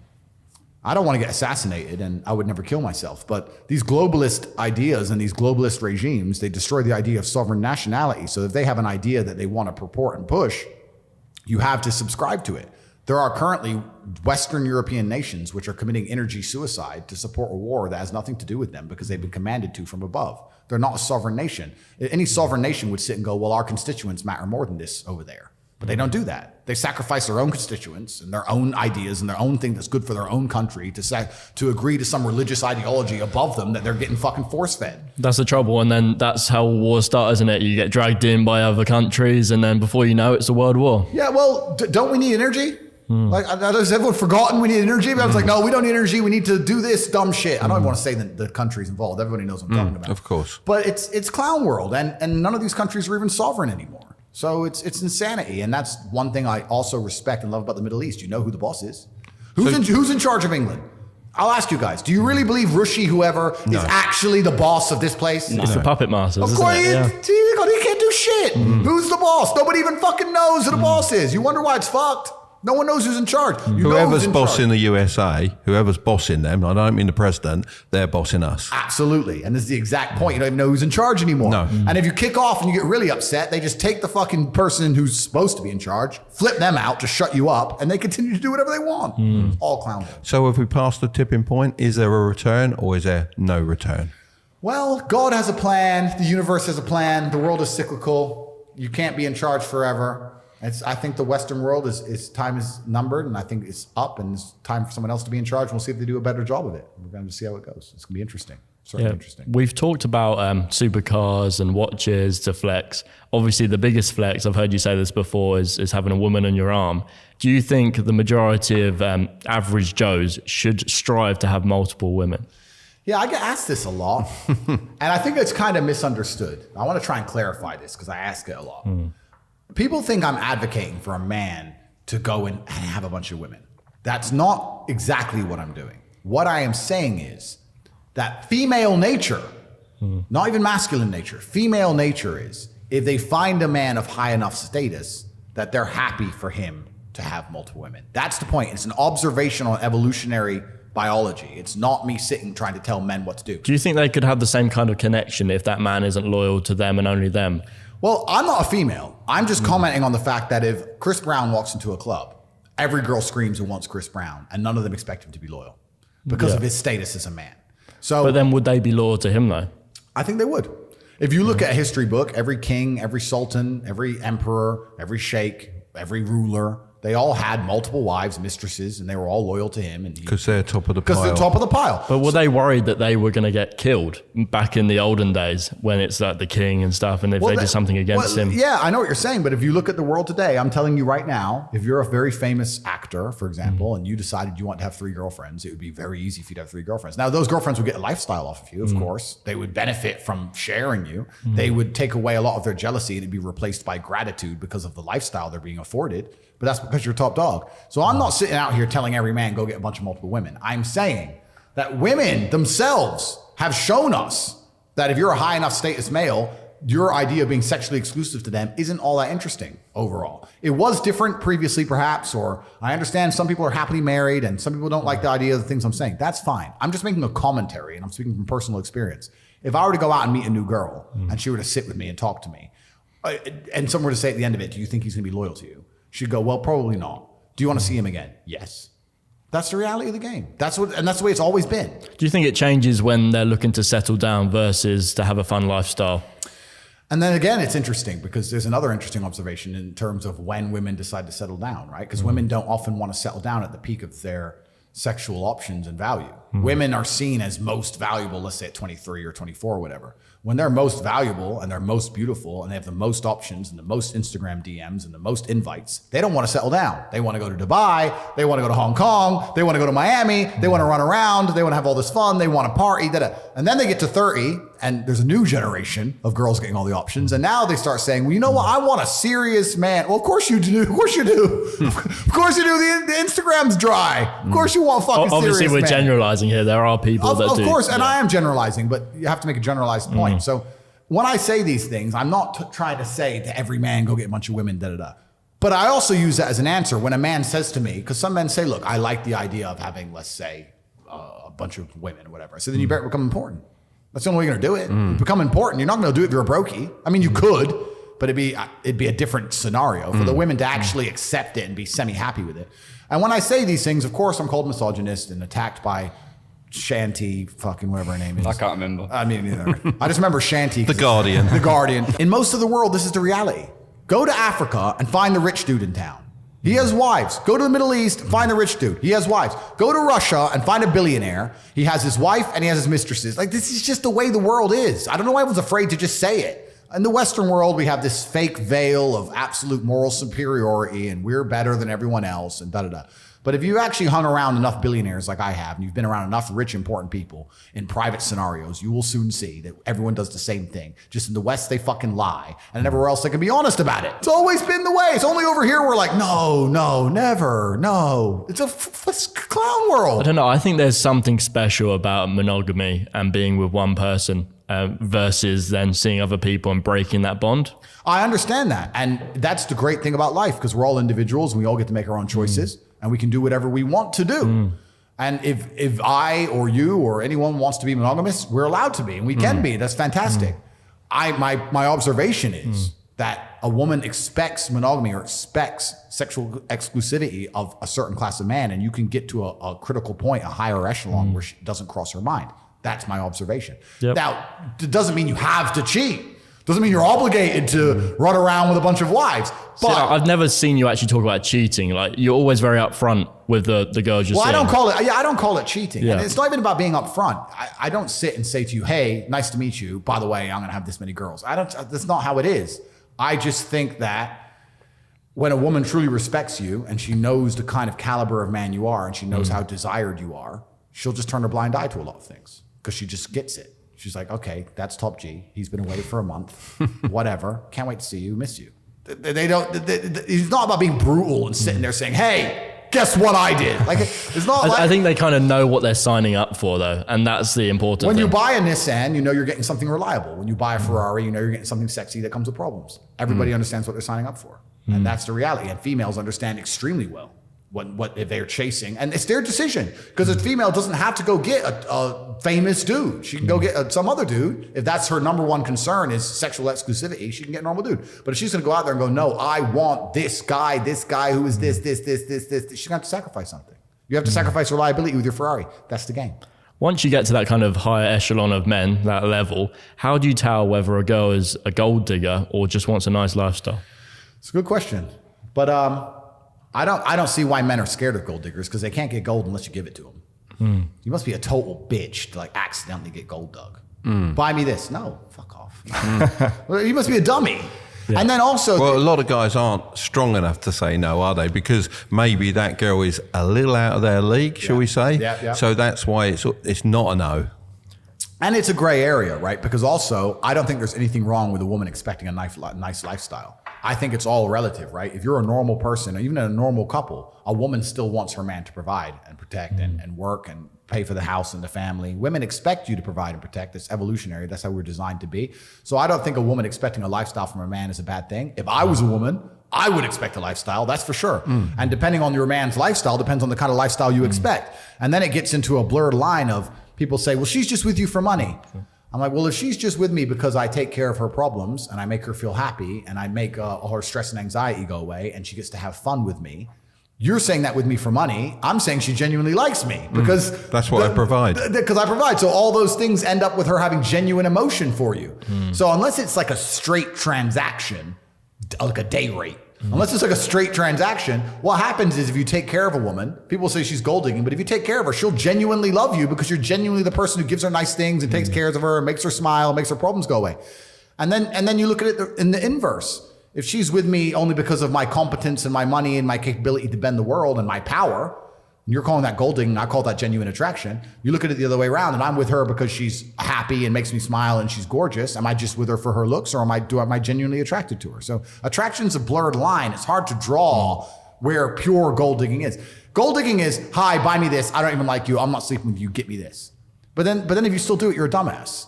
So that's the red flag you would look for to determine the difference between the two? But women aren't stupid. Women are actually, listen up, Shanti. Women are smart. Women have instinct. Women are very instinctual creatures. I believe in women's instinct. In fact, I believe to the point, like 3 of my PAs are female. And I've had them say, I got a bad feeling. Don't race the cars around today. Stay home. I'll stay home. I'll listen to them. So I truly believe in female instinct. Women understand things very well. And there's not a woman alive who's stupid enough to see a man like me and meet a man like me and go, I can get money out of him, and I don't like him. Like, you have to give that vibe off to get gold dug. Like, I'm not a dummy. I saw one of your comments or questions from Piers Morgan about saying to your wife or girlfriend, I don't want you to go out tonight. Yeah. And I was actually quite irate at Piers, really, because I did come down on your side of it, because if you're the guy to protect your wife stroke girlfriend, and you've given her the advice, just don't go out, you're going to get raped or whatever. If I told my girlfriend not to do something, she wouldn't do it. Well, this is the thing. We're living in this world now where they're going to try and pretend that authority and responsibility are not linked. If I have authority over something, or I have responsibility for something, then I need to have authority for it. If I have responsibility for, let me try and choose something that won't upset the fucking Shanti. I think it's the authority, isn't it? When you say that word, it upsets them. It does. But it upsets them because it's semantics and they're slave-minded. But let's take something very simple. Let's take a car, right? If I'm responsible for that car, means if I park it somewhere and it's not supposed to be parked, I am punished because I am responsible for that vehicle. Yeah. Then I must have the authority over that vehicle to be able to move it, to be able to sell it, keep it. I must have authority over it. You can't come along to me and say, you're responsible for this, but you can't move it and you can't influence it. You cannot have responsibility of something you do not have authority for. The captain of a ship, the reason he's responsible for the ship and he has to go down with the ship is because he has authority on the ship. Everything that happens on the ship is because of him. If he gives orders and everyone ignores him, then he has no authority, which means he's not responsible for the outcome, which means he doesn't go down with the boat. So trying to de-link responsibility and authority is ridiculous. If I am responsible for a woman's safety, that I must have authority to make decisions regarding her safety because I'm responsible for it. I think the issue comes when you relate it to a car and it's like, that's an object. And then see the woman being an object. But what else can I relate it to? Yeah, no, that's fair enough. But I think that's where they're getting the whole like, oh, I own that person and it's a sovereign individual. Yeah, but it's her choice to listen, isn't it? That authority is given. So it's a given. The slave mind has a mental breakdown because of the analogy I used, but they completely missed the point. But yeah, the authority is given. If she were to sit and say to me, I don't want to listen to you, you have no authority over me, I'd say, that's fine. Then I have no responsibility for your safety. Enjoy your nice long walk in the middle of the night. If something bad happens to you, don't call me because there's nothing to do with me. But if she were to say, no, Andrew, you're keeping me safe, I'll say, okay, then you're not going out. So it's a decision for her to make. It's not a matter of coming along and being a slave master. It's just understanding in the universe, whether it's a relationship, whether it's a car, whether it's anything, there's authority and responsibility and they go hand in hand, and trying to decouple them, which is what they're trying to do in the modern world, and to say that you're responsible for everything, but you have no authority over anything. That's clown world. And that's what they're trying to slap on men now, especially in relationships and everything. You're responsible for everything, but you have no authority over any of it. Well, then how can I be responsible for something I can't influence? It's clown world. And this is part of the psyop. They try and do this with absolutely everything. It's crazy. Well, a lot of people look up to you, obviously. But what is an achievable amount the normal guy in the street should be looking to achieve, do you think? On a salary basis? Yeah, and that's a good question. I truthfully believe that the universe is a very giving place. And I don't want to sound, airy-fairy, but I truthfully believe that the universe is a giving place, and that if you actually really want something, you can have it. How much you want is how much you're prepared to sacrifice. So if you want $500,000 a year, you can definitely make that. And that level of stress you'll absorb for that money and the amount of headache you'll go through, if that's the amount you're prepared to accept for a happy life, you'll have it. Do you think anyone can do that though? I think that you have to pre-decide, right? So even my level of wealth comes with enormous stress. Governments are after me. Like most people are not mentally prepared for the bullshit I go through. So the number one factor that's going to decide how successful you are as a person is your ability to absorb stress, your stress level. The better you are at dealing with stress, the more problems you can fix, the more money you're going to make. So you have to decide where on that scale, because you could just be homeless and have no stress. You could just, exactly. You could be a brokey and be on the dole and just, I'm broke, but nothing really troubles me. So you have to decide on that level where you want, how much stress you can possibly absorb as a man. And then if you truly want that level, you're going to get it. I believe any man can make anything they want, depending. Any one of you here, I'd have no idea how much money you're making, but if you were to say, you know what, I'm throwing away my relationship and throwing away my social life and I'm going ham, I'm going nuts, and I don't care what they do to me, I'm gonna go and I'm gonna make it. You'd make a bunch of money, but there's a bunch of garbage that comes with it. So you have to decide, right? So I think it's a conscious decision. Anybody can be as rich as they want to be. That's the true thing about it. And you don't think there's a level of intellect that's needed there? So then we talk about the three things that hold people back. I believe there's only 3 reasons people are not rich. One of 3 reasons. They're either stupid, arrogant, or lazy. Stupid is actually the smallest category. People think, oh, you know, there's a lot of stupid people. There are, but I know a lot of stupid people with a lot of money, right? There's so much money in the world. To be too stupid to generate money, I think is less than 5% of the population who are genuinely too dumb to ever make a good wage. Then you have arrogant and lazy, and these are the 2 most common. Lazy because people just, oh, you know, but I need time to myself. Oh, you know, but it's the evening. Or, you know, it's hyper competitive. There are people who do not need times to themselves. There's an Indian in Islam, or there's a guy in Islamabad who'll do your job online for $3 an hour and he doesn't sleep. You're gonna lose, right? So if you're gonna be lazy in any regard, you have to understand there are people like me who are billionaires who work 18 hours a day. When I finish this, I get into my car and I open my laptop and I work on my way to my next appointment. And then I'm gonna work all night until the day I go. When I go to sleep, I close my laptop and I'm asleep a minute later. I work, that's all I do. So when you're on your yacht, do you class that as work? Because I think a lot of people think work has to be in an office, sitting down on a computer. Well, for me it is, because we have a film crew and we're filming and it's all being documented, and I'm doing my normal job at the same time. And then this is work as well. Absolutely. So this is just my job. So lazy is a big problem because people go, oh, but I just want to relax. If you just want to relax, that's fine. But you're competing against people who just don't want to relax, and you're going to lose. And the last, and I'd say that's around, a lot of people have that element to them. A lot of people are lazy. That's about 50% of people. But the main reason people are not rich is because they are arrogant. 50% of people are brutally arrogant. And I'll give you an example. I have a school where I teach people how to make money online. It's called The Real World. It was called Hustlers University. It's now called The Real World. TheRealWorld.ai. You can see it at CobraTake.com. I sit here as a billionaire and I sit and say, I will teach you how to make money online. Anybody, 18 modern wealth creation methods. It's $49 a month and I will teach you. And people will sit there in their brutal arrogance and as a brokey with no money and go, yeah, but can he really teach me? I have everything you've ever fucking dreamed of. And I have all the money, you have nothing, and you're so arrogant that you believe you know more than me, or that you can do it without me, or that I don't know how to teach you. The arrogance of people is truly mind-bending. If you know so much, why are you broke? You obviously don't know. If I want to learn how to box, I wouldn't walk into a boxing gym, find a guy who can box and go, yeah, you know, not bad, but can he really punch? Like, this is how people think when it comes to money. You guys are all successful enough. You can sit there and say, look, I do X, Y, Z. I have X, Y, Z. You don't have it. So do you want to learn how to play piano from the piano teacher, or do you want to sit there as an arrogant brokey? Most people are brutally arrogant, and you can sit there and you can try and help them, and they're just so arrogant. They think, oh, I can do it myself, or I'll work it out myself. I don't need help. And it's arrogance, and it keeps them at the bottom.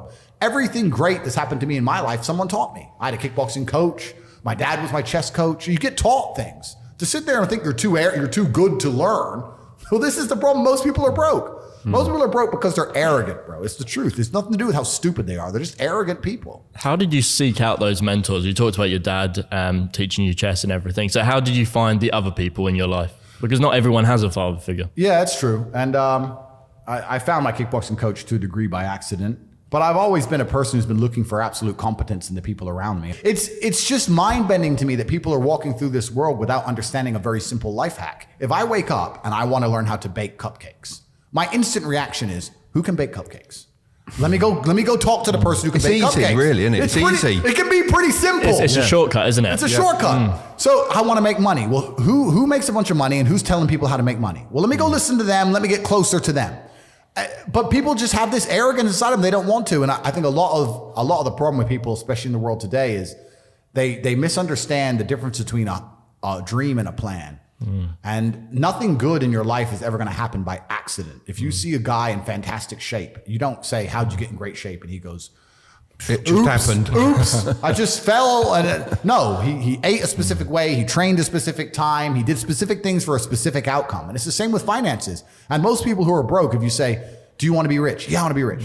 How are you going to get rich? One day, I'll win the lottery. Yeah, dumb shit. You have no plan. You have no plan whatsoever. No actionable steps. No, you're not doing things daily. You're just hoping some point in the future, God's going to just dump it on your doorstep. Guess what? It ain't gonna fucking happen. And unless you have a plan, a specific plan, I'm sure you guys had you had a plan and you worked hard to get to your points. I had a plan. Everything was like, okay, today we have to do day after day after day until you get there. And this is what most people don't have because they're too arrogant or too lazy. I don't think it's stupid. I think most people, if you laid out a plan and they tried their very best and they were willing to learn, could do it. I don't think people are too stupid to make money. They're just too lazy or too arrogant to make money. That's the problem with people. I sometimes think how much work I put into my life. I mean, literally every day, as you said, nearly every minute is to make your life happen the way you want it to happen. Yeah. And I look at others and I think, how do you actually survive out there? You're putting no effort into your life. It's true. How do you actually survive? It's true. And it's incredible because if you don't, I wake up every day and I think, how do I make my life better? Nobody else wakes up each day and goes, how do I make Andrew Tate's life better? So if you're not the person who's waking up every day going, how do I improve my existence? Then nobody is. Nobody on the planet is considering improving your one spin on Earth. No one else cares. Nobody else cares. So if you don't care, then you're fucked. So you need to wake up and care. And it's amazing to me, like you're saying, how did I find my mentors? I just tried a bunch of them. Like when I had no money, I would try very hard I'd listen to lots of different people or I'd try different things. And I wasn't scared to invest in myself because I understand that, look, if he's taking time out of his life, then I need to reward him for it financially. And I tried very hard and I listened and I paid attention and I was never lazy. I don't believe there's a person on the planet who pays attention, tries their best, is never lazy, is on time, works hard, has a mentor, and is giving it his all, who isn't rich. I don't believe it. I think that if you do all those things, you're rich. And if you don't have any money, you're missing one of those key elements. Now you can fool yourself and you can fool everyone else and you can pretend you're doing them, but if you're truly honest with yourself, am I finding people who are trying to teach me what I want to know and am I trying my best? And the answer is fucking no every time. Do you think there ever come a time or an age where you feel you have to slow down? That's a good question as well. Thank you very much. No, it is. But it is because it's actually been recently people have said. Maybe I've got to that age where I've got to slow down a little bit. We're speeding up. Yeah. Well, I've had family members say to me, Andrew, why now? Why are you doing it? But it becomes a lifestyle. Like I would say you're young enough to keep this pace up at the moment. For sure. And I will. And there's going to be a point when I'm definitely going to slow down. But it's almost second nature to me. It's not a conscious thing. If I'm awake, I don't see why I wouldn't be doing something constructive. I'm a conscious now. I've woken up. I'm either in the gym or I'm working. What else am I going to do besides turn my brain off in front of Netflix? It's just all clown world to me.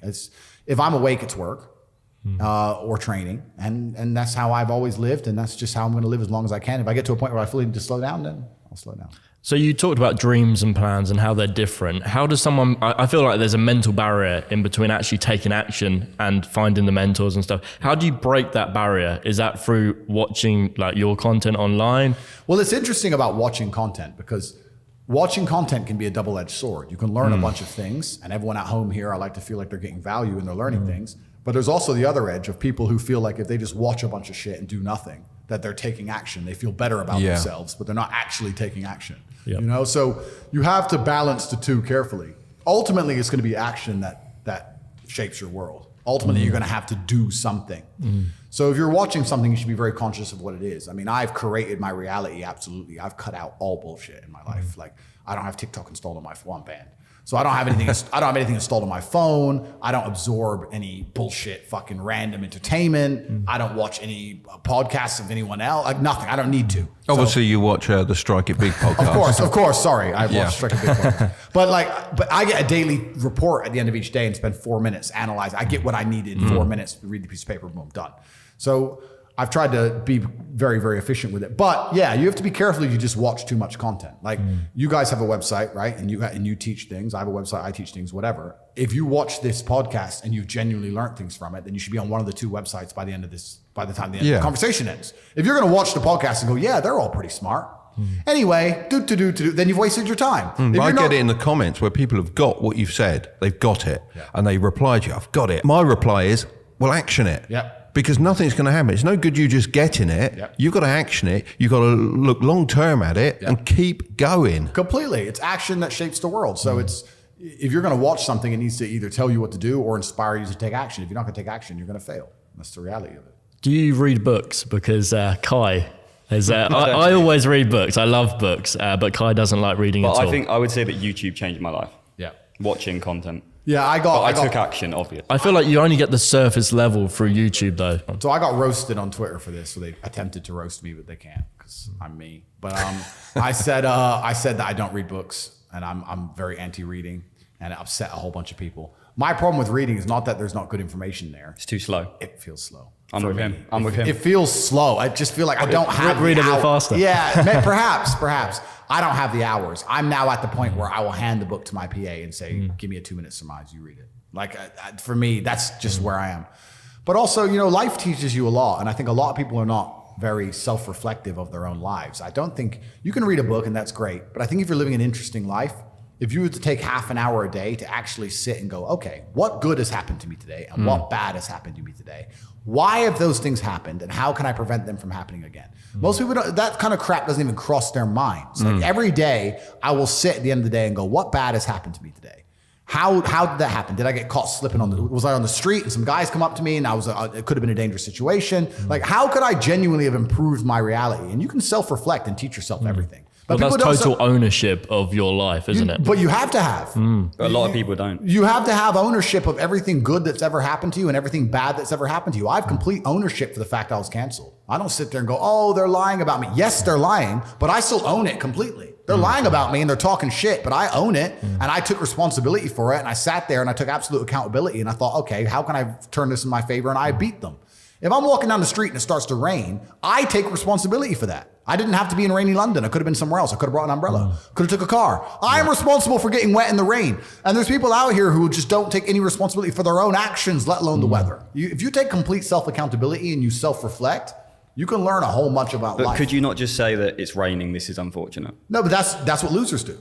It's raining. I'm unlucky. You got told. But that's what they'll say. I got wet because it rained, not my fault. Whereas I'll say I got wet because I did not prepare for the rain. Didn't check the app. I didn't get an umbrella. Correct. Didn't wear the right clothing. Correct. You knew where you were. You were in England. It was going to rain. Correct. And I will punish myself for that. And I'll make sure it doesn't happen to me again. I will sit and actually consciously think about it. There's been times I've lost my car keys or something ridiculous and wasted 20 minutes of my life. And I'm furious. And I will make sure that never happens again. I'm conscious with systems about stupid shit, so I don't make mistakes ever. Do you know what? I get exactly the same thing. I beat myself up about things exactly as you're saying, and people tell me you shouldn't be beating yourself up about it. It's just one of those things, but I do, and because I beat myself up about it, it don't happen again. That's it. If you don't sit and pay conscious attention to it and give it conscious effort, you're not going to learn. I think there's a difference between beating yourself up and then looking at it and thinking, how could I have done that differently? No, that's why I say that to you. I beat myself up because I think, you know, why have I put myself in this situation when I shouldn't have done? Yeah. You know, and because I look at it and dissect the situation that I'm in,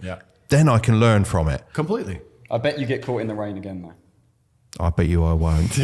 But even if you do, right, there's still a sense of satisfaction knowing you were forward thinking enough to try your absolute best. Like I have people who are after me, right? If they catch me and I end up getting murdered, for example, heaven forbid, I feel happy. I had a 7-man security team and an armored car and I did my best.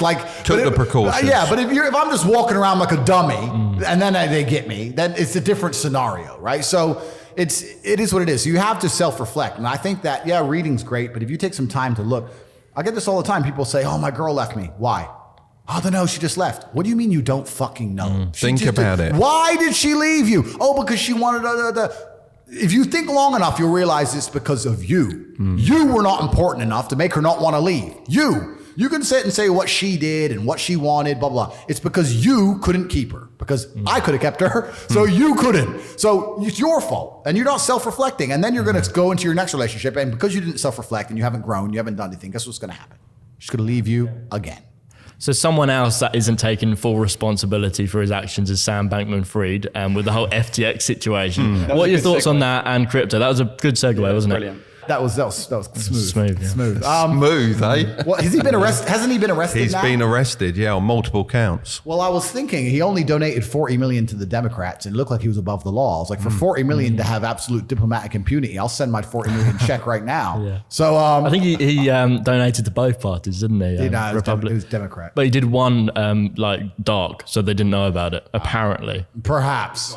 But I genuinely spoke to my lawyer and said, get in touch with some lobbying companies. I'll give them $100 million if I get that level of impunity. But it looks like it didn't work. So I'll take that check back. So yeah, he's in trouble now. It's bad for the whole industry as a whole. But I never liked him. I got weird vibes from that guy anyway. He was always a bit strange. He played too many video games. He was always on video games on his interviews, and people thought it made him like cool. I was like, you're running $1 billion company and you have time for video games? I knew something was up. And driving the cheap car and all that Toyota, stuff. wasn't it? It's all a bit weird, wasn't it? It's all bollocks, it's all a lie. So yeah, there's something about him and it just triggered me. I wasn't sure on him in the first place. But I do think crypto is the future.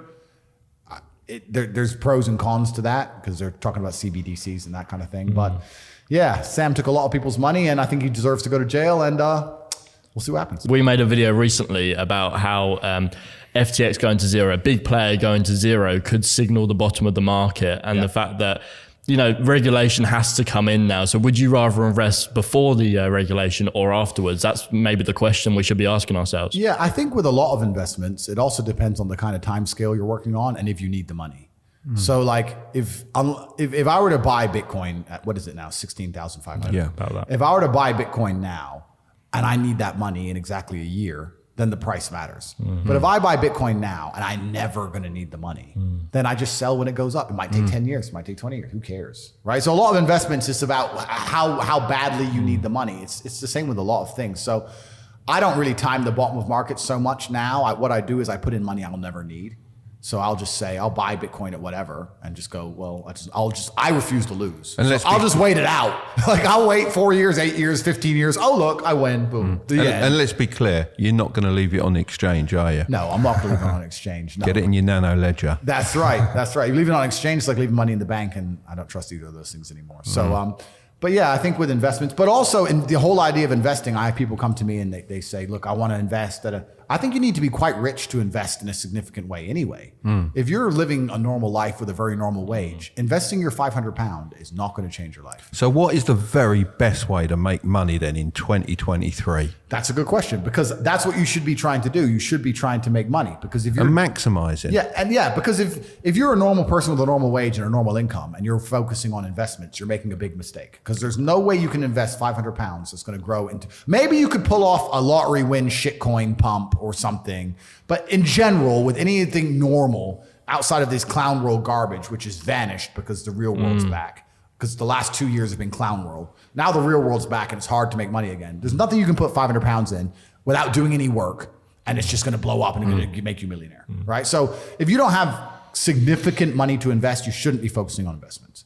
You should be focusing on how to make more money. And there's lots of ways to do that. So when you say don't focus on investments, do you mean like have it in the background still and focus your main energy on making money, or not do it at all? Let's say you're a normal person, you're working a normal job, you're making $4,000 a month, and you pay all your bills and you're left with $1,000 a month. And then in your spare time, you're worried about how to spend that or how to invest that $1,000 a month. Right. I think that's a waste of time. You should be far more worried about spending your time trying to make more money. Yeah, because 100%. $1,000 a month, it's just not enough money. So you could invest that $1,000 in yourself. Absolutely. Invest in knowledge or something like that. But investing in a coin, like I said, unless it's a lottery win. And before I go on to answer the question, I do want to make something clear. I think the last 2 years have been a fantastic period of wealth creation. The money printers were on full, and it was full clown world, and it was bullshit. And a lot of people made money during the clown world and spent it all, and they now think they're going to continue to make money in clown world ways. Yeah, that's not happening. No, the real world is back. The brokies and the wagies, you're all going back to McDonald's. If you bought Pooh Dick coin and made 200 grand, and you think you're going to be able to continue to do that for the rest of your life, you're a dumbass. That was a once in a lifetime generational gap where you could pull something off. And now it's back to the hard times. Even all the big tech companies, and the tech companies make money from the sky for free with pixels. They're cutting staff. But if they're cutting staff, then it's really hard. It's going to get very difficult to make money now. So a lot of the dumb shit is over. In terms of how to make money in the world today, it's hard. I think that the world is changing into an economy which is to a degree based on attention. I think you need to find a way to get attention to you and who you are, your product or your service, and find a way to monetize it. So the easiest way to do that is to have some knowledge. Even the podcast you guys run is an extremely efficient podcast. If you compare it to some of the other YouTube channels, like the big ones, like where they do these crazy stunts and stuff. Yeah. For you to get views, you talk. Yeah. For them to get views, they have to build a set and build it. It's not efficient, right? You need to find an efficient way to get attention, and then you have to prove yourself credible in your field and attract customers. And I think the best way to do that is online, and it doesn't matter what it is. And I think if you do those things and you work very hard and you try your best and you're never lazy, you will make some money. That's what I believe. It's quite an amazing world, isn't it, with digital products? Because it wasn't that long ago, if you said to me, everyone in the country is going to give you a penny, but you've got to go and get it, you couldn't actually afford to go and get every penny from everyone in the country. You would lose money doing it. Nowadays, you can do it, can't you? That's an amazing way to look at it. And it's absolutely true. Yeah. And one of the benefits of globalism and all the things we were talking about earlier on the podcast is now we're in a globalized world, and a lot of the products and services and things you can offer can be offered to absolutely everybody. So inside of don't want to do a plug, but I will, but inside of our university, we teach a bunch of things. We have 18 modern wealth creation methods, but they're all based on online. I think online, it's not groundbreaking to say the internet's here to stay and it's the future. And I think that whatever business you're in, you need an online presence to it. And then you have to find a way to attract attention. And the best way to do that is to come across as knowledge and interesting. I think that's the best way to do it. If your business isn't an online business, do you think that tell me a business that's not an online business. That is a hard one. But if it isn't purely an online business and you don't have location freedom, do you think you are actually free? Because E-Man talks a lot about footballers. They're earning a high income, but they're not actually free because they have to be somewhere at a certain time and they're told what to do. Yeah, and very few people are actually free. And I'm saying very few, because everybody to a degree is owned by somebody, all the entertainers, all the footballers. And even, if you're a CEO, technically you're free, but if you're too free, your business fails. So everyone's to a degree is owned. But you've just said something that intrigued me. Let's try and think of a business that's not an online business. What's not an online business? Laying bricks. Laying bricks, building. Cutting hair. Oh, cutting hair. Yeah, so cutting hair is not an online business. Not that you go to the hairdresser that often these days. In fact, I go twice a week to have my hair shaved. Yeah, because I could. My brother has a full head of hair. I could have a full head of hair. I like having my head shaved. So anyway, so let's say you're a hairdresser, right? Yeah. You're a hairdresser and you cut hair. Then Can I just hold you a second? Do you want to change the SD card on the main camera? Change it. I'll get another coffee. Right, we're back in the room. We are back. Yep. All right, cutting hair, right? Yeah. So online businesses, cutting hair. Yes, cutting hair. You're right. That was great. Hang on, let's go. That was so bad. You can just take it off and then I'll cut it in. Back in the room. Cutting hair. So, like a TikTok. Yeah, cutting hair. So then you have to define what an online business is, because if you start attracting attention online, I guess you could say it's an online business, but let's try and think about something that's purely online. You're going to have to find a problem to solve. So if you're a hairdresser, you can either solve the problem of teaching people how to cut their own hair, which most people are probably not going to be that interested in, or something that goes wrong with hair. So you can say, I'm a hairdresser. I've been a hairdresser for a long time. I've identified men that have male balding patterns that go wrong, or women whose hair is damaged by dye and that can go wrong, etc. I've been a hairdresser for ages. Here's my Instagram page of all the hairs I've cut, and here's the way I can help you. You can start a YouTube channel that shows you can come up with some health care, some hair thing. You could literally get some cream from X place and add in some avocado oil, some garbage, say it helps people and say it helps their hair. You've been around for a long time and you can establish credibility. You establish credibility based on the fact that you cut hair, you've been around for ages, and you know exactly what you're talking about. You have this cream, you have this product now that has helped X amount of customers. You can give it to your customers and they can start to give you reviews and say, yeah, it works fantastically. You can sell it by your Instagram page for $7 a bottle, and bam, you have an online business.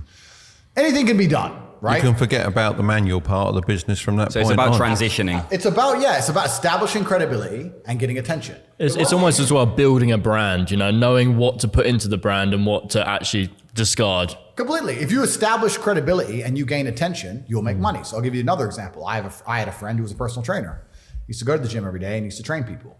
He didn't make that much money. People would miss appointments. It was like £50 an hour. He'd get there, get back, blah, blah, blah. I said, listen, brother, you used to, he didn't at the time, look fantastic. How about you spend the next 6 months getting absolute killer shape, then put up a bunch of pictures on Instagram of you in killer shape, and then put together your workout plans and tell people they'll look like you even though they never will, and sell that for $7 or £10 or £15 and sell it by your Instagram. And he went from making $2.5 grand a month or $2 grand a month as a personal trainer to 15 grand a month without ever going in the gym. He only went to the gym for himself because he was selling information. So it's funny. That's exactly what I've said to my personal trainer. I was like, read Expert Secrets by Russell Brunson and understand the online world a little bit and move to your business online. Completely. And that's what a lot of people are doing now, but now it's getting more and more competitive. So you have to establish credibility and get attention in a way which is becoming more difficult. Like in the fitness industry, it can be done purely on how you look. You can get some credibility and attention. But especially in the business world now, you have to be very knowledgeable. You have to be because that's the way things go when they get competitive, which is fine.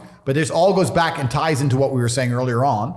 If you're not trying your best and working hard and paying attention, then you're going to get wrecked. Another thing I will say to people at home, and I've said this before, every single time I ever spend money, I pay attention to why I spent money. And that gives you a lot of information and a lot of knowledge when it comes to sales and marketing. If I go and I buy some clothes, I am conscious about why did I choose this store instead of that store or that store? What were they doing better? Correct. Is it the branding? Do I know them? Am I familiar with them? Is it because there was no line? Is it because they had a brighter sign? What was it? Oh, there's a line there. There's no line here. So in my physical businesses, which I have in Romania, I have this thing with the staff. I said, there can never be a line. Faster. Dude, I don't want, but it's just 3 people. No, there are people walking past who won't walk in because there's a line, because that's what I do. No line, but you don't want to look empty. No. So you're no line until the last customer. Now you talk shit. Yeah. So there's one person. Yes. You have to manage these things. Most people don't micromanage this stuff. I think it's almost an illness that you seem to have that I have, because I can wander around a shop and I'll say to my wife, I'll say, look at that, that's beautiful. She said, what are you looking at? I said, well, the way they've displayed that, that is, I'm taking that, I'm using that. Completely. And I'll be online and I'll go, look at the way they've done that. Right, I can morph that into my business. But it is a little illness. But I think you have to have a business to be like that. If you've got something to apply. I don't think so, because you can look at other people, what they're wearing, what they're doing. That's why they're standing out. Right, I've got to get that. How do I get that? You either have to have a business or a role model, because I remember walking around with Dad and he was like that, and then I took that on. But before I started business, I didn't care about any of that stuff. I'd just be working for a wage, not caring about nothing. But then you discovered Mark Tilbury on YouTube. As soon as I started a business, every advertisement, everything, I'll just look at it. Why are they doing it like that? And you just analyse it. Exactly. It's a free lesson. You don't have to reinvent the wheel. No. You have to pay attention to seeing people who are doing things and if they work and how they work. And you're completely and utterly correct. And you should do that all the time. Every time you spend money, you should work out how they convinced you to spend money. I had a friend who used to run these radio controlled cars at these model events. And he said, I can't make enough money. I said, of course you can. He said, no, I can't. I said, well, let me re-engineer your business doing this over a weekend. I say, so what's the setup? He said, it's 5 minutes for £1 or whatever it was. I said, right, we'll charge double that and it's £2 a go. No one knows how long this go is. It's true. Right? Let the queue build a little bit, but as it builds, they get less time. It's how fun fairs have worked for years. Smart. Years. Smart. You're right. He made loads of money. Of course, you're right. You nailed it. Absolutely. And that's how things work. And it's simple things. Like I have a few physical companies, I have a few physical businesses, and it can be a simple matter of, depending on, in the business districts where there's men in suits, I have a pretty girl who's a waitress and she works there. The difference that will make to a bottom line is the dude going and flirting with this chick every lunchtime. You'd be amazed. But people don't think about these things. But even if you don't have a business, if you pay enough attention to these kind of things, you'll get business ideas. It'll inspire you. You go, you know what? If you start to really do it, you'll be around, and after a few months, you go, you know what? I can do this better than they're doing it, because I'll take in that aspect, and they're making mistakes. I can do this better, and that's how you do it. It's all in the details. It's all in the details. That's life, right? Absolutely. What percentage of your income would you say is disposable? So I'm now at a point where, and my attitude to money, I want to make something clear, is relatively unhealthy. I have no respect for money. There are people who are much smarter with money than me. I don't have any respect for money at all. I don't believe in saving money. And I think a lot of that is down to I'm not advocating people to be like this. It's my life philosophy. And the fact that I don't live in any realm of fear at all. I can't imagine myself not being able to make more. I can't ever be poor. And if I wanted something now that took every penny of my net worth, then I would buy it because I want it. I don't care. I don't think, I got to have a safety net. I don't give a shit about money that way. I'm a bit of a believer in a safety net, I'm afraid to say. No, it's good. It's good. Yeah, I know I'm wrong. I know I'm wrong on this one. It is good to have a safety net, and it is good to have a healthier respect for money. I have no respect for money. I mean, my safety net, I don't ever intend to use it in any way, shape or form. And it's a sizable amount of money, but that's my safety net.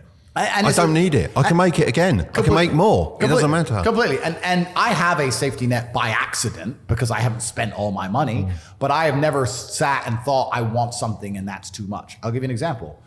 I have an 812 Superfast, a Ferrari. I love it very much. They've released very nice. Yeah, they've released the 812 Superfast Competition. They've released the competition version. Instead of 400 grand, it's 1.6 million, which is a big difference for a bit of a body kit. And I want one in Europe and I want one in Dubai, so I bought two. So I bought $3.2 million of Ferraris. Should I have done that? Well, yeah, I can. But my point is, I'm happy to just spend money. Don't give a shit, right? But that's down to my faith in myself. So when you're asking how much of my income is disposable, in my mind, all of it. I don't give a shit. I have a lot of money left because I can't possibly spend it, but I'm happy to spend all my money. What really matters are the systems you build, the robust systems. If you have a robust system that's guaranteed to pay you $50,000 a day, and it always will, and you have faith in it, and you're working hard and you're on top of it, and it's going to pay you at 9 a.m. every morning 50 grand, you can spend 50 grand a day if you wanted to. You know, you may not want to, but you could. So for me, all of my money is disposable. So how much would you say you spend in a year? So let's take 2022. How much do you spend on yourself in 2022? On myself. That's a good question. But then it gets gray. It gets gray. What's but you for know, me? What's but you for the know, business? you know what I mean yourself. Like the cars are for yourself. Yeah. Yeah, I'd say I spend £1 million or $1 million a month. And then that probably doesn't include big purchases. So about $1 million a month, but then there's big purchases outside. Oh, so we're getting to about 25 mil this year then. Yeah, something like that. Get in. Yeah. I spend a lot of money, but I've explained my life. My life is as crazy as a life can possibly be lived. But that craziness in your life also then creates money. Well, exactly. And it's the cycle, and it all feeds back into each other. But I don't ever sit and concern myself with, am I spending too much? If I thought I was spending too much, I would simply find a way to make more money. And a lot of people talk about efficiency as well. I've had people talk about working smart, not hard. That is true. But I believe that you need to fill your day with all of the hard work first. I think that working smart is a matter of being more efficient with all the time you should spend working. If you sit there and go, I want to work smart, not hard, so I work an hour a day, well, then you're still lazy. You should work smart and hard and do 15 smart hours a day. That's how you win. So, and there's always endless work to do. The other thing I will say to people is you can always find work. I've had a lot of people say, well, there's no work to do. Yes, there is. You can find work to do. This podcast, by the time it's completed, you could make individual TikToks and put them on TikTok. And we will. With a slightly different edit for the next 10 years if you wanted to. 100% all the accounts. There's endless work to do. You have to find the work. And even if each TikTok gets one view, one at a time, people hear about the podcast. There's no such thing as no work to do. Yeah. So you have to wake up and find the work to do and do it and just say, you know what, this is all I'm going to do. And a lot of it as well, if I'm giving advice to people, comes from constructing a life around you. Because people say, well, I don't want to work all the time. I have no social life. My social life's work. My best friends and me run our companies. We have the most fun in the office working. That's our fun, right? And my woman's there and she's making us coffee. My relationships work. It's all work. Like it's all done. So I don't have to separate things and compete against each other. Like that makes you ultra competitive. But yeah, I think all of my income's disposable and I have no respect for money. Money for me is a tool.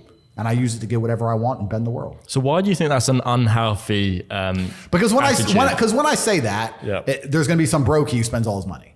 And I think also you remember where you've come from as well. There's always, because for me, there's always that in the back of my mind. In fact, I'd say I struggle to get over the fact that I've come from very little and I struggle to spend what I probably should. Yeah, it's part of that. And I don't want to encourage people at home to be completely financially irresponsible because even though I spend a lot of money, I do still spend it on I spend it on a lifestyle, but there's still a lot of assets I buy and I spend a lot. I don't just spunk it all on gambling or something completely ridiculous. You shouldn't fear money. I think there's a lot of people who are very scared with money and they hold on to it and they're very fearful with it. And they say scared money doesn't make money and scared people don't conquer the world. And I mean, if someone were to go to your website and decide to sign up, I don't even know how much your products cost or whatever you're selling. We don't actually sell. We don't sell a single product. Okay. We don't sell. We try and give free advice to help as many people level up as possible. Amazing. It's a similar, Yeah, beautiful. Yeah. Well, then I'll talk about myself, right? So there are people who will look at my online school and they'll go, that's $49 a month. And they're scared.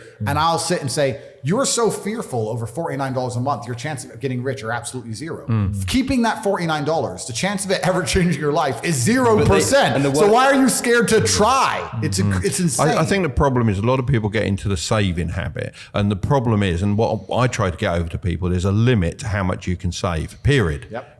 If you earn X amount, there's a limit to what you can save. Yep. There is no limit to how much money you can earn. And you can't, no limit. Completely. And you can't save yourself to a lifestyle. No. And that's the thing. So I have 36 cars, right? Let's take one of them. Let's take the Bugatti. That's 5.2 million. Let's do some easy math. Let's say you make $5,000 a month and you manage to live completely for free. You manage to walk to work for free, eat for free, don't need clothes. Your complete life's free. That's 100 months.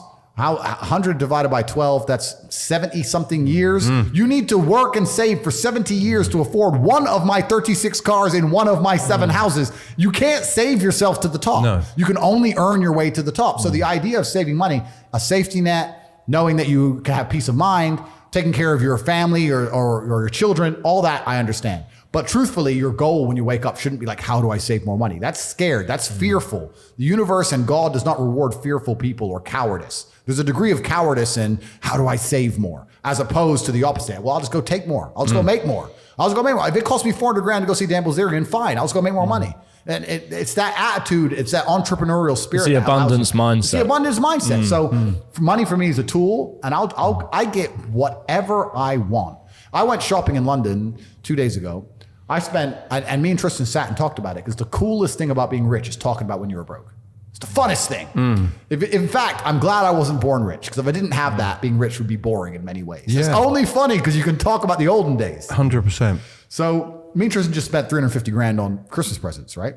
Lovely. Yeah, but you get to the point where money has so little value. Like we walked in, Tristan saw a pair of Jimmy Choo heels, and he's like, "I'll give them to one of his girls or whatever." And he goes, "What's her shoe size?" I go, "I don't know." He goes, what sizes you got? They go, we got 36 to 39. He goes, "Okay, just give me all.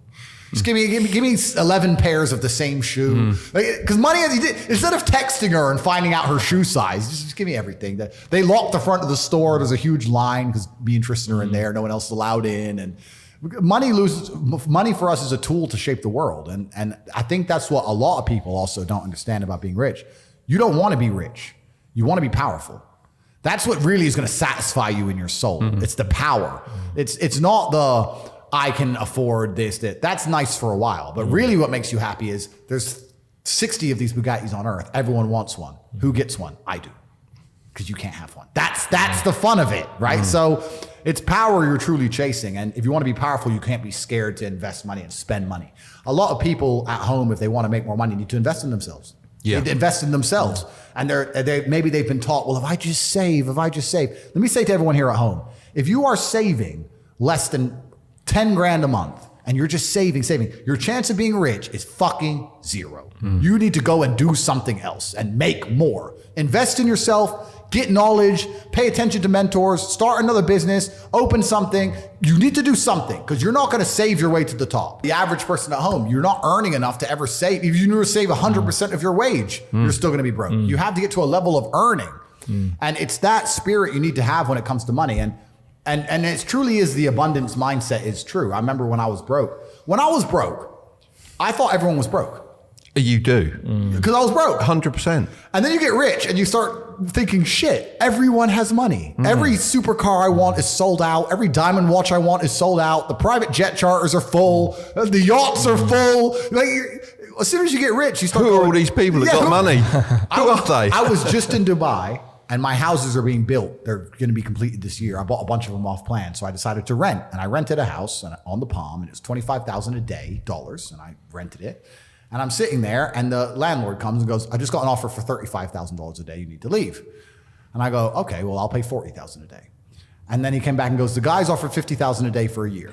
And I'm like, who am I even in a bidding war with? And I just left. I was like, you know what? Take it. I'll get another one. But like, there's people out there with money like you couldn't fucking fathom. There is so much money in the world. So you do get to a level of wealth. Another time it hit me, I was at Monaco. I was sitting around dinner in Monaco after, it was on a car rally, funnily enough. And there's like 10 of us. And I just looked around the table by coincidence and I saw everyone's wearing a nice watch. And I thought, when I was broke, the idea, if someone told me they had 30 or 40 grand in the bank, I thought they were doing good. Now I'm sitting at a table, everyone's wearing a $100,000 watch. Nobody gives a fuck. It's just like, there's levels to the game. And when you get up to the top, you realize there's money everywhere. The abundance mindset, there are so many rich people. So if you're not where you want to be financially, I hope this pisses you off, because I'm telling you to annoy you, that you're sitting there struggling to pay your bills. There are people out there making so much money you couldn't possibly fathom, who have anything they want all of the time. And you may sit there and go, oh, but they're miserable. A lot of them aren't. Trust me, they're having a great time. So you need to make a bunch more money, because there's money everywhere. What do you think of Monaco? Because that's really, in a way, the old Dubai, but it's fighting back a little bit. Yeah, it was the old Dubai, but I think people are losing faith in it. Really? Yeah, Okay. I think because it's so restricted in size, isn't it? It's restricted in size, and also I think because obviously they have heavy influence in the European Union and France. They pretend they don't, but they do. And I think for a lot of nationalities, it's still scary to put your money there. Yeah. Dubai is safe for everybody. Dubai does not discriminate. If you come and you obey our laws, and you obey our rules, and you respect our religion and respect our society, everybody is welcome. And that's how a country should be. It's actually truly beautiful that Dubai is, United Arab Emirates as a whole, I think it's 80% of people are immigrants. Think about it. They have It's amazing, isn't it? 80% immigration with no crime, no homelessness, no drugs. And immigration's a good thing and seen as a good thing, obviously. But it's a good thing because people respect the country. This is the problem the West has. If you walk into somebody's house and it's a shithole, you're not going to be worried about picking your cup away because the place is a shithole. But if you walk in and it's pristine, you're going to pick up your cup when you go to the bathroom, right? So you can say, where's the coaster? Completely. You know. So because no one respects this place, people just turn up and just abuse it. Whereas everybody respects the UAE, which is why immigration's been so fantastic. Well, we'd like to come out and see you when you're out there as well. So we'll drop you the nod when we're out there. I was looking forward to January. As much as it's a pleasure to have you here, I was looking forward to January for sure. There should be room in the villa. We'll be okay. That sounds good. That'd be awesome. Do you think it's a good idea to set such high goals, particularly for the average Joe? Yeah. Because what we find is quite often they set these goals and they fall short, and then they, I don't want to say the word feel depressed, but they feel that they're not able to get there. Yeah. I mean, social media and the world as a whole is now setting unrealistic goals for people, whether they like it or not. Because it's everyone's airbrush lifestyle. Completely. It's very hard now to be a man in the world and not have unrealistic expectations. If you're anywhere on the internet, you're seeing a whole bunch of crypto 19-year-olds pushing fucking cars and doing all this shit. So yeah, your expectations are gonna be ridiculously high. So I think people who get demotivated because they don't quite hit where they want to get just need to be more realistic about it. And like I said, you need to get a piece of paper or understand on a scale of 1 to 10 and say, how stressed do I want to be? How much pressure do I want to feel like I'm under? How much can I take? And be honest with yourself. I know I can handle it. I'm a professional. I had 87 professional world champion fights. I've been there. I've been in the dressing room about to go fight a dude who just killed his last opponent. Like I understand pressure. Most people don't. So you have to sit and go, how much pressure can I really take? Between 1 and 10. Well, let's say it's a 6 or a 7. Okay. And then you have to work out an income that reflects that. And that should be your goal and be happy with it. People sit there and go, yeah, I want to be as rich as Tate. I want to be top cheetah. Most of you, the reason you're not here is because you couldn't do it. I could hand my life over to a bunch of people, even as it is completed. And they couldn't do it. They couldn't live it. They couldn't live it. They just fucking Is that because they want that safety net as well? Do you think that's an aspect that allows you to push to the level you have? Well, there's equal and opposite forces in the world. Everybody wants to glitz and glamour. Nobody wants equal and opposite force. Like there's no such thing as, okay, there's a whole bunch of good with the fame. There's a whole bunch of bad with the fame. There's a whole bunch of good with the money. There's a whole bunch of bad with the money. So that's how it goes. I wanted this life. This is exactly what I want. It makes me happy. But there's a whole bunch of people who would not be happy in my position just because of the amount of pressure they're under. In my last cancellation, we had press trying to find my mother, family members doxxed. My last 20 ex-girlfriends called and offered a bribe, effectively 100,000 pounds to do a negative story on me. None of them turned. Bank accounts frozen, travel bans, all my social media is deleted. All over the news, national news, I'm evil. Press releases in the schools saying that I'm bad for young men and I'm misogynistic. Like most people are not prepared for that level of pressure. I slept fine. Most people would be like, whoa. There are death threats. Like most people can't handle that. I can handle it fine. Most can't. You have to decide what you want to deal with. So when you're setting your expectations, it shouldn't just be about how much money you want to make. It's truly about how stressed and how much pressure do I want to be under. I actually enjoy it. I'm a warrior. I'd be bored in the other way. I want people coming for me. That's what I want. But if you don't want that, then don't build a life that does that. The fear I have is that those that can't take that sort of pressure could actually be plugging into the matrix. They're going to be plugging into the metaverse and having their better life there and living there. Well, yeah, and that's what as they an want. opt-out. Well, yeah, and that's what they want a lot of people to do. But for now, at least, you can't escape the brutal realities of the real world. And I think also that, truthfully, on your deathbed, you're gonna regret all the chances you didn't take. I think especially as a man. I think we're out here to conquer, and I've always taken a lot of risks. I've always been a risk taker. It's who I am as a person. no death, no risk, no glory. I've always been that guy. And I feel like a lot of it is also for you to decide in yourself and decide with your own conscience, will I be comfortable if I go to 6 out of 10, or do I really need to be 10 out of 10? And that's fine. Everyone's different, right? But yeah, I think you should set the goal that you're truthfully prepared to live that lifestyle of. Everyone can be a better version of themselves. Well, everyone can be a better version of themselves completely, and it's down to the 3 things I said earlier: stupid, lazy, arrogant. I think most people are just too arrogant to learn. And I'll give you an example of it. I'll give you an example of why people are too arrogant to learn. Let's forget about selling products. On my website, CobraTate.com, I have an email list. It's completely and utterly free. I am a billionaire. I'm sitting here telling people how to make money. Anyone who's listening to this is watching, and they obviously find me entertaining. They find you entertaining. They understand we're knowledgeable. I will tell you how to make money, and I will give you knowledge and advice via email for free each day. There are people who will sit and watch this knowing that and still not sign up. Explain that to me. They're like, how could you sit and go, this guy's smart, he's entertaining, he knows things, he has a free email list. I am too lazy to type in or arrogant to sign up for free. It takes 6 seconds. And they still won't do it. Of the 1 million people who watch this, half of them will sign up and half of them won't. And the half that don't will still be like, I'll get rich one day. No, you fucking won't. You're a dumbass. So if a man isn't rich, can they be deemed as successful? Completely. You have to decide. Yeah, it depends. There are people who are dedicated to surfing and they live in a tent in Bali and they surf every day. And love every minute of it. And they smile. That's fantastic. You have to decide what you want in life. I wanted to conquer the world. And if you're going to conquer the world in the modern society we live in, that's going to be a fiscal conquer. That's what you're going to do. You're going to make a bunch of money. How else are you going to conquer the world? That's what I wanted. You have to decide what you want. And it's different folks for different strokes. And it takes a lot of different kind of people to make the world go round. But if you truly want to conquer the world, you're going to end up wanting a bunch of money because that's the way to do it. That's the way to do it. So you have to decide the life you want to live. Right? So if you had a teenage son, what would be the one piece of advice you'd give him to break through the matrix and achieve success in life, whatever that is for him? I'm actually genuinely worried about my children because I grew up so broke and they're going to be so fucking rich. It is a worry, isn't it? It's a worry because you're a different man when you have no safety net. You're a different man when you have to pull it off. No, I need to. No, I literally have to pull this off. I have to roll the dice. Most men don't understand what it feels like to roll a dice and you have to get a 6. They go, what do you mean you have to? No, I have to get a 6. Yeah. Oh, but what if you don't? No, I have to get a 6. You're not understanding me. So that's extremely character building.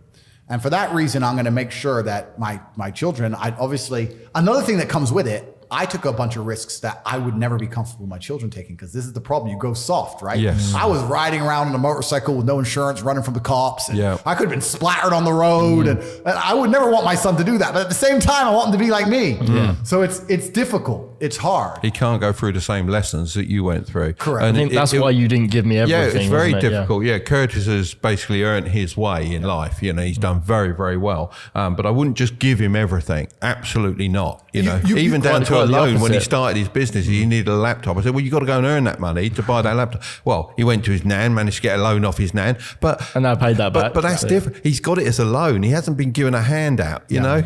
And you need that. And you need that for a variety of reasons. One, because you won't be satisfied with yourself. If you're given a bunch of money, you're never going to be happy with money. Yeah. That's the first thing. And 2, there's so many lessons that come along the way with business that you can't just skip, right?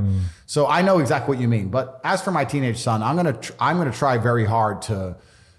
He's gonna have problems he needs to solve. And I think if you're a young man, even if you're not my child, if you're just any man who's out there in the world today, you need to look at some problems that need solving either for yourself or for society and find a way to fix them. And I think that you should just adopt some problems and try and fix them. It doesn't matter what it is. You can just try and fix the litter in your area, or you can try and get a 6-pack or whatever you want.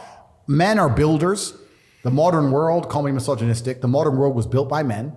Every building you're in was built by men. Every road you drive on was built by men. We're builders, we build things, and that's what you should be focused on. And like I said before, if you're hardworking and you build, and I think you'll do well in life. That's what it's really about. You can't hide away from the brutal realities of work. That's it. And while we're on the subject, that's actually where these last 2 years have been pure clown world, because I've known some people who've made a bunch of money in crypto, and I've said to them, what you've just gone through, what you've just done is once in a generation, and it's completely ruined you. Because normally, if you make, let's say, 200 grand, you have learned lessons to make that 200 grand. You've learned marketing, you've learned sales, you've learned how to manage staff, you learn how to deal with pressure, you learn how to be on time, you've learned a bunch of things. So you can continue it. So you can continue. And even if you lose all the money, you retain the lessons. 100%. What have you learned? You bought a coin, it went up. Okay, good. You have not learned a single fucking thing about how money is made, about personal development. You didn't even learn how to have a firm handshake and put on a tie. You learned nothing. You pulled it off. You made a few dollars. You've lost them now. And now the worst thing about it is you think you're too good for work. You think you're so smart now. Oh, I made it. This is the next one. You got lucky. Now you think you're too good to actually get up and grind. You think you're just going to pull it off again, another lottery win. And you don't think you have to work very hard. And guess what's going to happen to you? You're going to end up fucking broke because that's not the reality of the world. That clown world shit is over. All that shit is over. We're about to get into harder times than ever. If you're sitting at home and you made a bit of money with crypto and you think, don't worry, it's going to go up again soon. You're just praying for some external force. That's not self-accountability. Sitting and watching the Bitcoin price, waiting for it to go up so you have money is not self-accountability. That's prayer. You might as well just do the lottery numbers. All these people who made money in this clown world, a lot of them haven't learned any lessons about the reality of Earth. And it's about to get a lot harder. Inside of my school, The Real World, we have an entire subject on attention and focus because a lot of kids, especially young kids now, can't even pay attention. We have to teach them from the beginning how to watch the lessons because they're too long and they can't focus. It's crazy. It's like picking up your phone all the time. Like even some of the people that work for us, you know, I want them to be focusing on their job and they're always on their phone. It's not Kai, it's a lot of other people. I know. But yeah, they're always on their phone. It's breaking their attention and they don't realize it's not the time just on their phone. It's like taking them out from it and then back into it. It takes you a bit of time to get into it. Completely. People can't even focus anymore. Yeah. And so inside the school in the real world, we have to teach people how to focus again. So like these last few years have been complete clown world. And I think we're about to hit very, very difficult times. But in hard times, the people who are good at the game get very rich. Well, we interviewed Tom Hartley very recently, the supercar dealer, and he made his money from 11 years old to 17, lost $1 million at that point, went back to broke. But the words he said were, I learned all those lessons, I can get there again. Completely. And that is a really important lesson. And he didn't lose it from being silly. He lost it due to a technicality as well, which was a thing. No, but this is the thing. And I truly believe, like, this is where we go back into me saying all my income is disposable. I can never be poor. My skill set, the people I know, my phone book, my reliability, my reputation, you could take all of my money today. I'll be a millionaire again in 2 weeks. Like I can call people and say, lend me 10 mil. Oh, that's Tate. He'll give it back. I can call people. I know people. I have a place I can go. I'm good at speaking. Like once you have those lessons and once you have that network and once you have those things built, you can't go broke. You really can't. You get to a point of life where the only way you could go broke is if you become a drug addict or something ridiculous. But yeah, so the lessons are very, very important. Yeah. I want to make it clear because these last few years, people skipped all of them. Even if they have a little bit of money, they have none of the lessons and they're going to suffer. The universe will teach them a lesson. Forget the bad things, remember the lesson. That's what I always say. Absolutely. I think your friends and your circle is a good way to make sure you're learning those lessons. They can get onto you and say, look, you're making the same mistake again and again. How do you build your circle? I'm ruthless. I am ruthless. I'm ruthless. You wouldn't be any other way, would you? No, but I don't have time for brokies. I don't have time for sad people. I don't have time for unlucky people. I don't have time for someone who's complaining. I don't have time for negativity. I don't have time. I'm so ruthless. If I knew a dude who always had a cold, I wouldn't talk to him anymore. You're too sick. I don't like it. My circle is winners. Everyone around me is a winner. No matter what bad happens in our lives, we win. And it's amazing to me that people understand that you are the sum of the 5 people you spend most time with. 100%. But then they don't curate their circle. No. They'll go, yeah, I understand that part. And then they'll still hang around with a bunch of fucking losers. The problem is it has to be a value exchange. You can't be a loser hanging around with winners because winners don't want to hang around with you. You need to find a way to provide value and work your way up. But as you progress through life, there's going to have to be people you cut off because they're just holding on to your coattails, slowing you down. And no matter how many times you give them a chance, they don't want to fucking progress. And that's their decision. That's fine. You don't have to feel guilty about that. You have to climb to the top of the mountain. We covered it on a short recently, and we got quite a lot of hate on that, didn't we? The fact that we've had, through my life, I've had to cut people out, and I don't want to cut them out. It's just I'll be dragged back, and I can't gradually move up on the levels because they're holding on to the person you used to be, and they expect you to be that person. They go, "You've changed." Headlines? Yes, I have. Why haven't you? Completely. And life is a value exchange. Every friendship, every relationship, every business relationship, there has to be an exchange of value. If as you progress through life, if people stay in the same place, you're only giving value and you're not receiving any value back. And you have to be ruthless about those things. Like, I have a very curated circle, and everybody in my circle is extremely useful, and we're extremely successful. And it's a very motivating thing. If you're in a room full of ice cream experts and all they talk about is ice cream, how to move ice cream, how to sell ice cream, different flavors of ice cream, how you make ice cream, you're going to learn a lot about ice cream. If you're in a room full of people who are billionaires, and guess what they're talking about? Money. And guess what you're going to learn about? Money. I don't sit and have pointless conversations with people. I don't even know what people are talking about. If me and my friends meet, we end up talking about the earth and how it can pay us. That's what we talk about. And that's how we manage to make a bunch of money. So you have to be ruthless with your circle. And for people out there who understand this, a lot of people say they understand it, but they genuinely don't. But if you do, and you are trying to progress your circle, you need to find a way to provide value. You need to either join networks like my one on corporative.com, or you need to find a way to provide value. I'll give you an example. In Romania, I was driving and I went to a town called Cluj. It's a very small town. I went in a nice car, and a kid came up to me and he said, I run the car spotting page, and we take pictures of the Ferraris and Lamborghinis. Can I take a picture? It's like, yeah, sure. And anyway, he took a picture of it, and then he gave me his business card, and he said, I just want you to know, I don't even like cars. I just knew the best way for me to meet rich people is to take photos of nice cars. It's a great story. I was like, you're smart. Very smart. I hired him. I'm not surprised. He works for me. Yeah, he still works for me for this day. Yeah. He was smart enough to go, well, where's the money over there? Yeah. How do I get close to the money? Oh, they don't want to talk to me. But if I take cool photos of his car, he might want to talk to me. You have to find a way to provide value to people. Yeah. If you provide value and it's a value exchange, you'll do good. But yeah, I say this to people and they go, oh, but my friend, and we have a good time together. Well, if you're going to prioritize your friends by drinking and having fun, then you're going to have a bunch of fucking loser friends. That's your life, and that's your life to live. It's fine. Don't complain when the NHS are on strike and you can't get seen and I'm in a private hospital in fucking Saudi. That's your problem. You have to just make your decisions in life and live true to them. But creating a circle is ultra important. And it's not just important financially, it's also important for your entire life and your mindset as a whole. Because it's amazing, especially amongst men, we never want to be the poorest person in the room.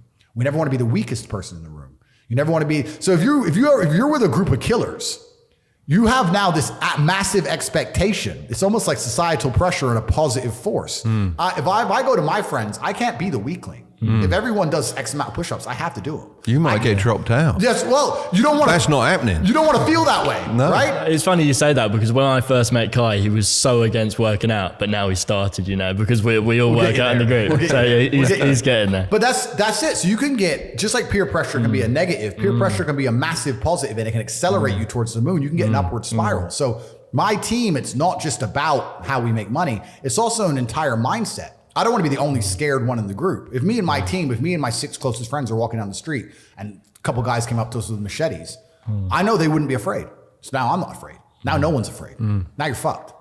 Now the guys with the machete should be afraid. That's right. It's like an army. It's like a gang, right? You have to have that mentality. So it's not just even about money. It's about your entire life you create. If you're a person, if you're a man and you're out here and you go, you know what? Who do I want to be? I want to be strong and rich and brave and respected.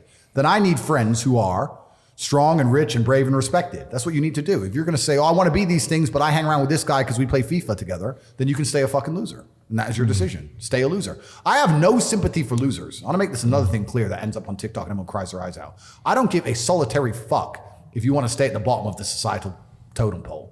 If I'm going to ignore how I feel day after day so I can perform, regardless of whether I'm sad, happy, pissed off, tired, if I'm going to get up and work anyway when I'm tired, how do you expect me to feel sorry for you because you didn't work when you were tired? If I don't care about my own emotions, I certainly don't give a solitary shit about yours. If you want to stay a loser, stay one. Good, it's fine.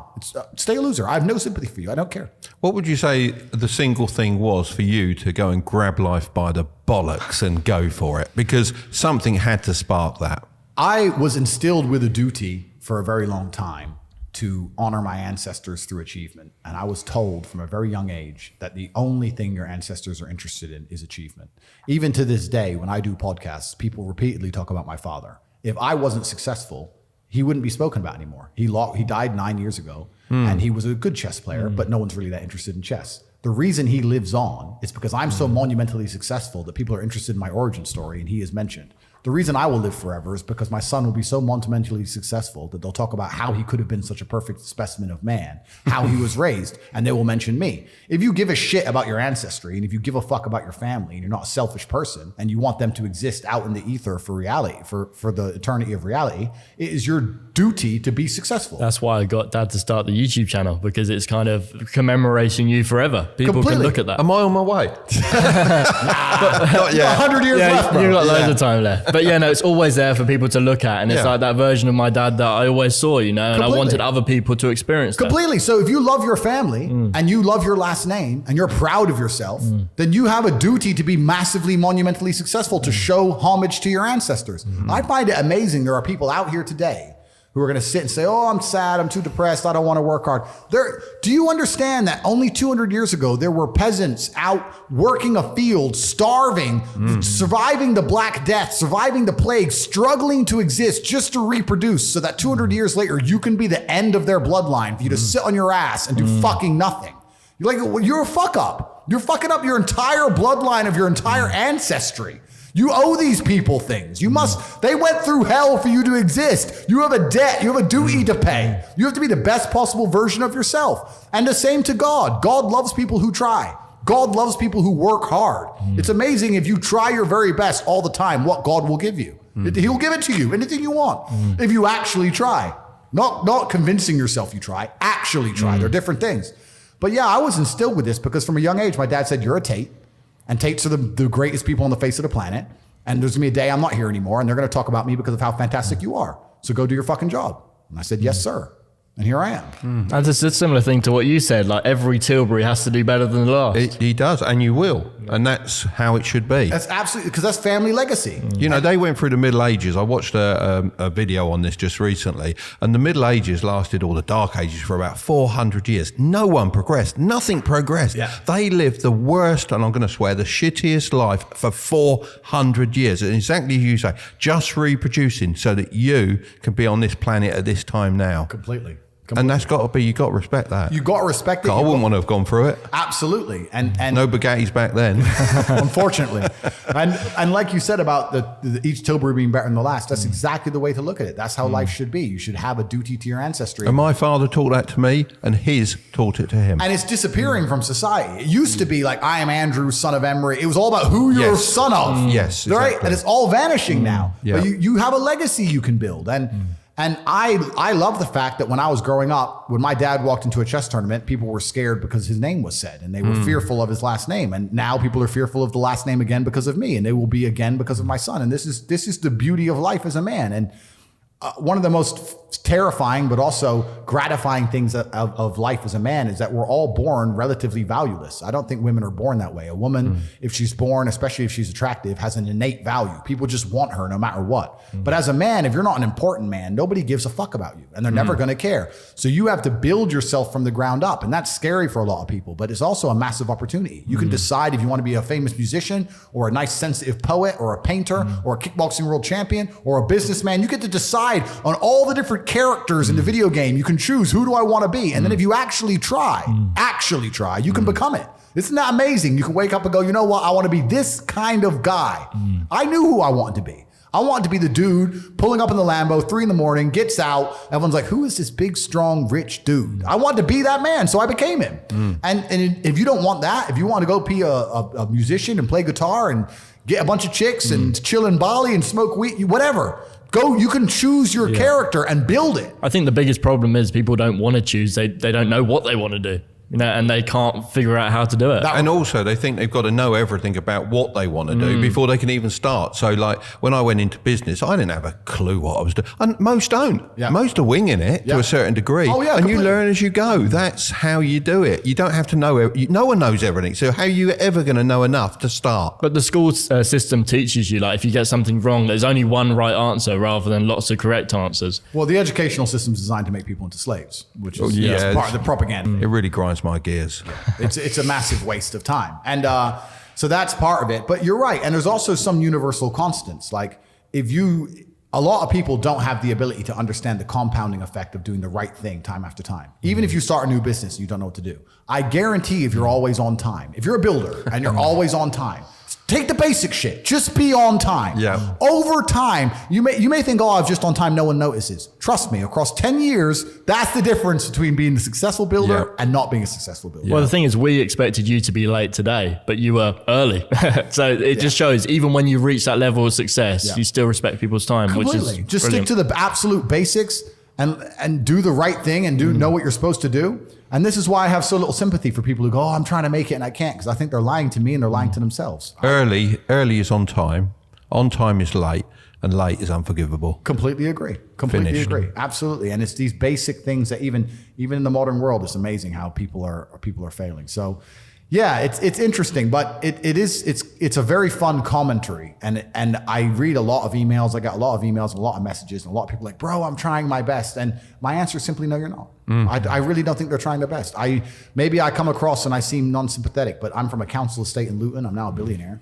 And it's because I actually tried my best. Do they just not know what their best is? Are they in the quagmire of everyone being like them, and they think they're doing a little bit better than everyone else? But you know what's funny? What's funny is this. If you were to take somebody who says, I'm doing my best, I'm really trying, and you were to get an exact schedule of their last week and find all the times they've wasted time, you'd say, look, you've wasted time, wasted time, wasted time, wasted time. You know what's actually amazing? Most of those people are not even self-reflective enough to go, you're right, I'm not trying my best. You know what they'd say? Well, I have to rest sometimes. Well, I have to have a social life. Well, they'd be so arrogant because they're arrogant. I had to do my Facebook. Yeah. No matter, you'd even show them, here's where you fucked up. Well, I have to. Oh, you're crazy. And then they go back to being a loser. That's the amazing thing about losers. You can drag them to the water, but they won't drink it. It's just beautiful. They always feel like they're doing everything, rather than like a successful person feels like they're not doing enough. You nailed it. They have no self-accountability. And you're right. A lazy person thinks he's working too hard, and a successful person thinks he isn't working hard enough. And we're doing 20 times the work they are. And we're like, oh, I could have done more, could have done this. Oh, I missed that today, can't miss that again. Oh, I should have taken that call. I should have flown there. I should have. We have guilt about it. They don't give a solitary fuck. And even if you pointed it out to them, they'd sit there and go, oh yeah, and they'd make some excuse for it. It's the brutal arrogance of people. It's truly brutally arrogant. I encourage absolutely everybody who finishes this podcast to go to your website and learn something. You should go and educate yourselves. These people are sitting here and they're teaching you. You've watched the entire thing. You understand there's knowledge. Are you just going to turn it off and just go back to being a dummy?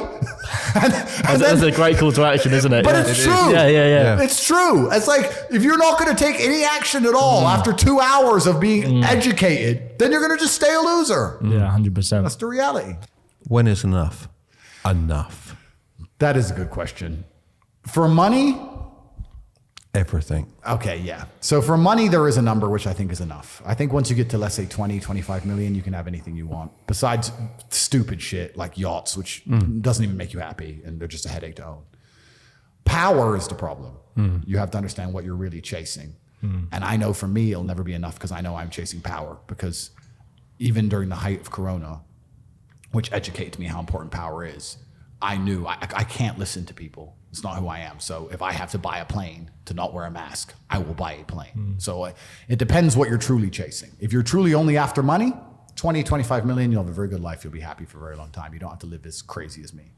But if you're after power, then it's never enough. And then you have to sit and be very smart and self-reflective and understand where you're trying to go. And it comes to a point where it becomes detrimental to you. So even me as an individual, I'm sitting here now and analyzing and thinking, if I carry on at the trajectory I'm carrying on, they're going to put me in jail because I'm too influential and I'm too dangerous. If I say I can influence an election right now.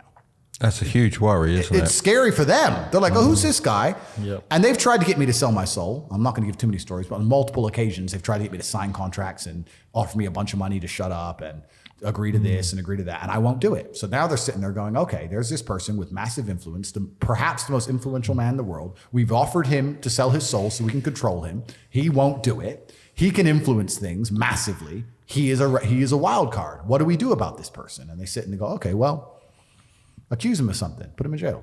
And if that doesn't work, then it's like, oops, car crash. That's the end. So I'm now at a position where I'm like, I have to very strongly gauge how far I want to go because Icarus flew too close to the sun. Yeah. So it gets scary, right? So you have to be very self-reflective of these things. But Yeah, how much is enough? I don't know. I hope I'm going to balance it just right, and I'm going to save the world and awaken people from the matrix and stay breathing as long as possible. We'll have to see how it goes. But I will say this, because I say it on every single podcast. If they lock me up for some insane bullshit, I didn't do it. And if they say I killed myself, I didn't kill myself either. It's all a fucking lie. And I'm going to say that here now. Thank you very much for taking the time to come and Strike It Big. It's been really appreciate it. mate. Really has. Thank you very much. If you've enjoyed that, make sure to smash the like button for the YouTube algorithm. And it's goodbye from me. And it's goodbye from these two. Laters. See you later. Bye. I'd rather not be in the outro when he does it like that. Yeah, we need to slightly change it. Thank you for your time, change it. Andrew. That was really, really good. Thank you.